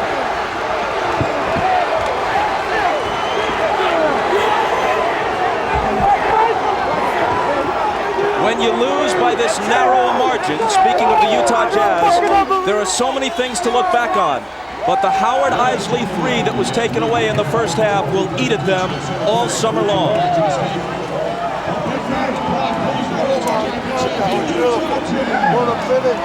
Jackson and Jordan, perhaps for the last time.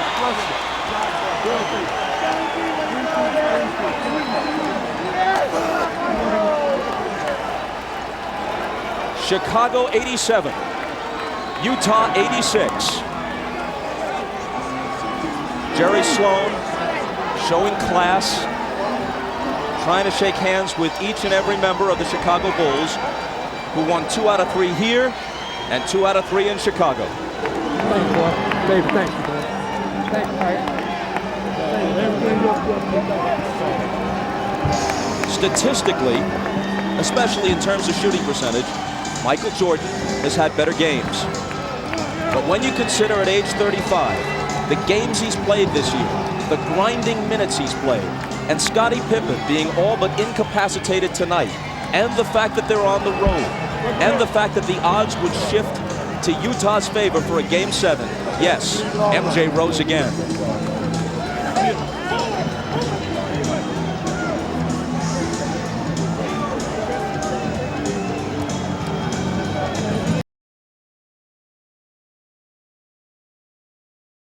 Accomplishments to prove his case as the greatest player in NBA history. He just adds to it. And if this is the final chapter, what a way to close the book.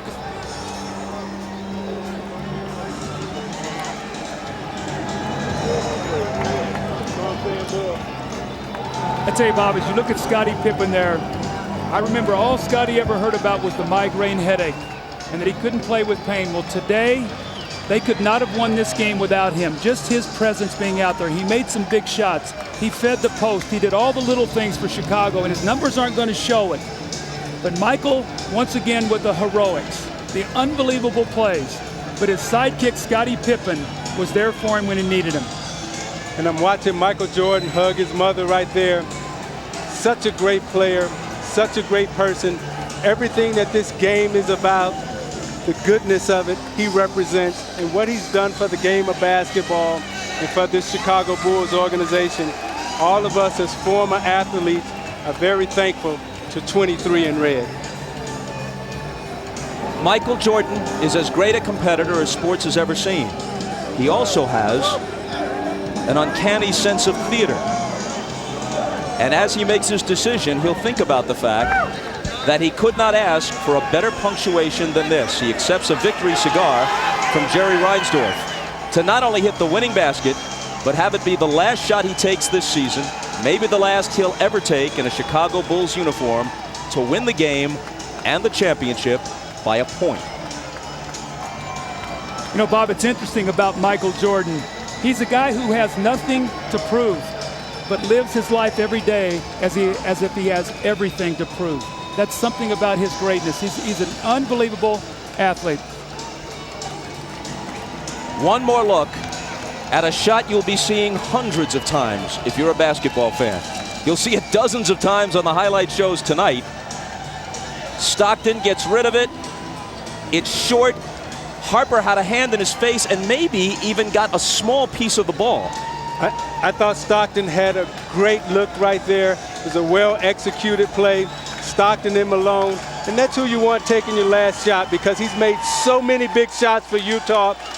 You know, my heart goes out to Stockton and Malone, because those two, more than any other two athletes in this era, really deserve a shot at wearing a championship ring. A shot can hardly come much closer than that without going in. For the celebration, here's Dan Roberts, the PA man. And now, please direct your attention to center court for the presentation of the 1998 NBA Finals MVP and the Larry O'Brien Championship Trophy. It is now time to make the 1998 Championship Trophy presentation. Joining me up here are the chairman, Jerry Reinsdorf, Vice President Jerry Krause, Head Coach Phil Jackson, and to make that presentation, here's the Commissioner of the NBA, Mr. David Stern. The two best teams in the NBA this season were the Utah Jazz and the Chicago Bulls. These two teams in these finals, wonderfully matched and motivated, treated the world of basketball to NBA basketball at its heart-stopping best. To both teams, thank you, but to the Chicago Bulls, the 1998 NBA champion, and a team for the ages, congratulations to this team, to this organization, to its fans, and to these great players.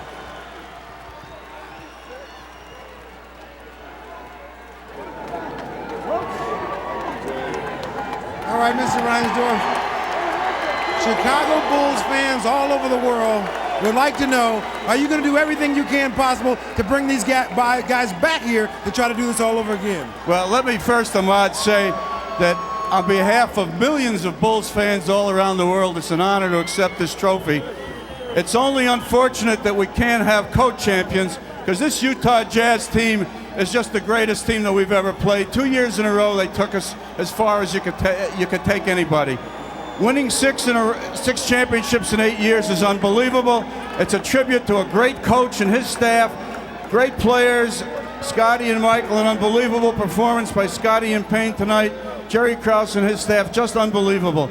And on behalf of millions of Bulls fans all over the world, I can only hope and pray that Michael and Scotty will come back and defend the championship one more time.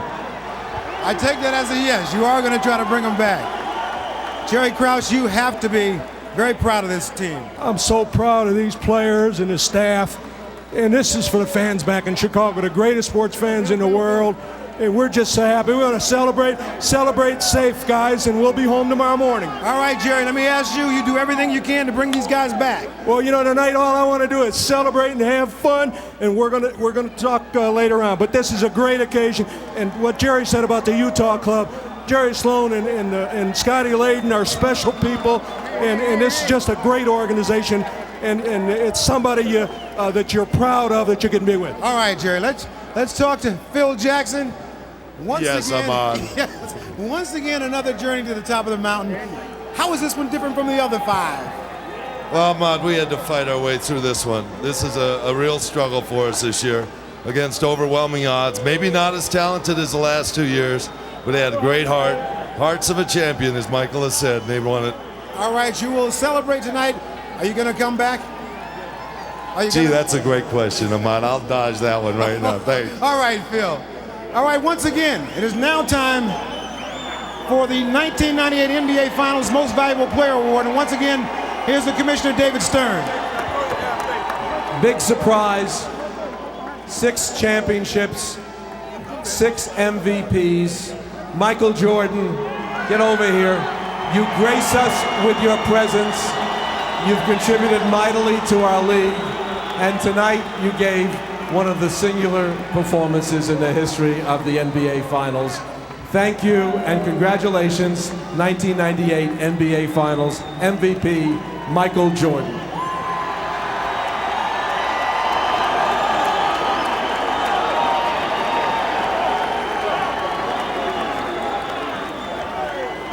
Michael, you have won this award before, but somehow I have the feeling that this one is more special than all of them. Well, let me say hello to my wife and my kids at home because they desperately wanted to come. I didn't want them to come here today because I wanted to focus on the game, but I wish they were here to help me celebrate. I know they're there cheering, and I can't wait to get home. But to the Utah fans, you guys are a tough bunch to play in front of. You guys came out with a lot of loyalty and respect for your team. You made it really tough for us. We really, after losing Game 5 in Chicago, a couple of us dread coming back to Utah because we had to deal with the fans because of the energy that they bring to the game. But we had no choice, so we had to come in and play our best, and you guys made it a very competitive finals, and it's very worthy to win this, and I think of all the championships that we've won, this is the toughest. It doesn't get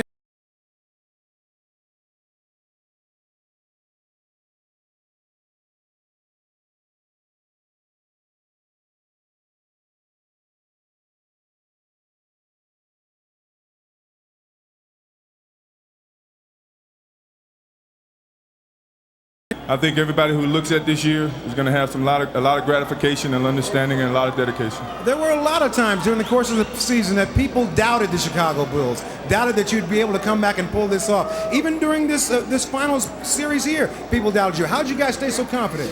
Well, I mean, this team is one. Our leadership is strong. Our leadership is very positive, very determined, and it filters down to the rest of the players. And we never let anybody give up. We believed in it, and we kept coming for it. All right, I've asked everybody if they're all going to come around to try to do this again. One more time? I would love for that to happen. I think that's something that's got to have to be determined over the summer. All right. Congratulations, Michael. Congratulations, Chicago Bulls. Let's go over to Jim Gray. All right, thank you very much, Ahmad. Tonight, one of the truly gutty performances in the finals by Scottie Pippen. Scottie, how badly were you hurt during this game? I was hurting pretty bad, to start the game off. I was able to get a dunk when I came down. The pain just sort of built from that point, and every time I tried to run, I was getting spasms. But I knew I wanted to come back and try to give a better performance in the second half, so I just tried to take advantage of that little bit of time before the half and, see what I can do. And I came out the second half, and Chip wanted to give me a little treatment, and I took the treatment, and I told him from there I was going to just try to gut it out. I felt like that my presence out on the floor would mean more than just sitting in the locker room. Initially, you didn't think you could come back, and then the miracle happened there at halftime. How much did you revert back to some of the things that had happened to you in the past, and you knew that if you gutted it out this time that it could change all of that?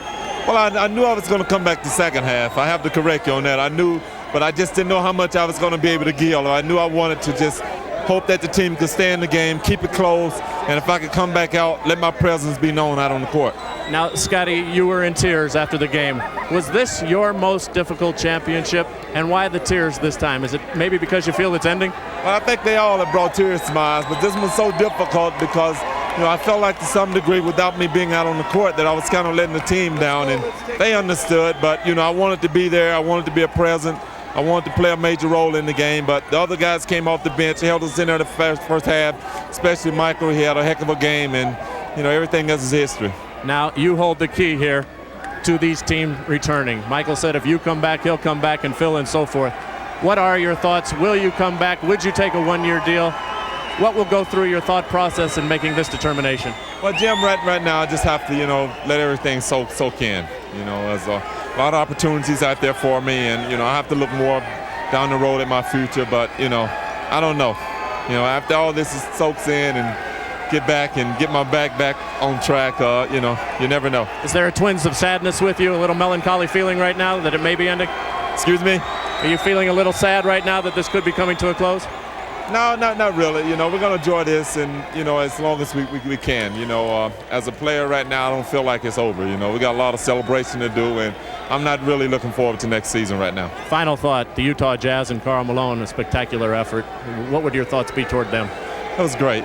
Karl and John, they're some gutty performers. Whether it's Hornacek, Russell, who's grown and matured and, had a fabulous series. We take our hats off to this team. The fans here have really came out and made us work hard. It was a great series. It was a even better series than last series. Even though, both series ended at 6 games, this topped it all.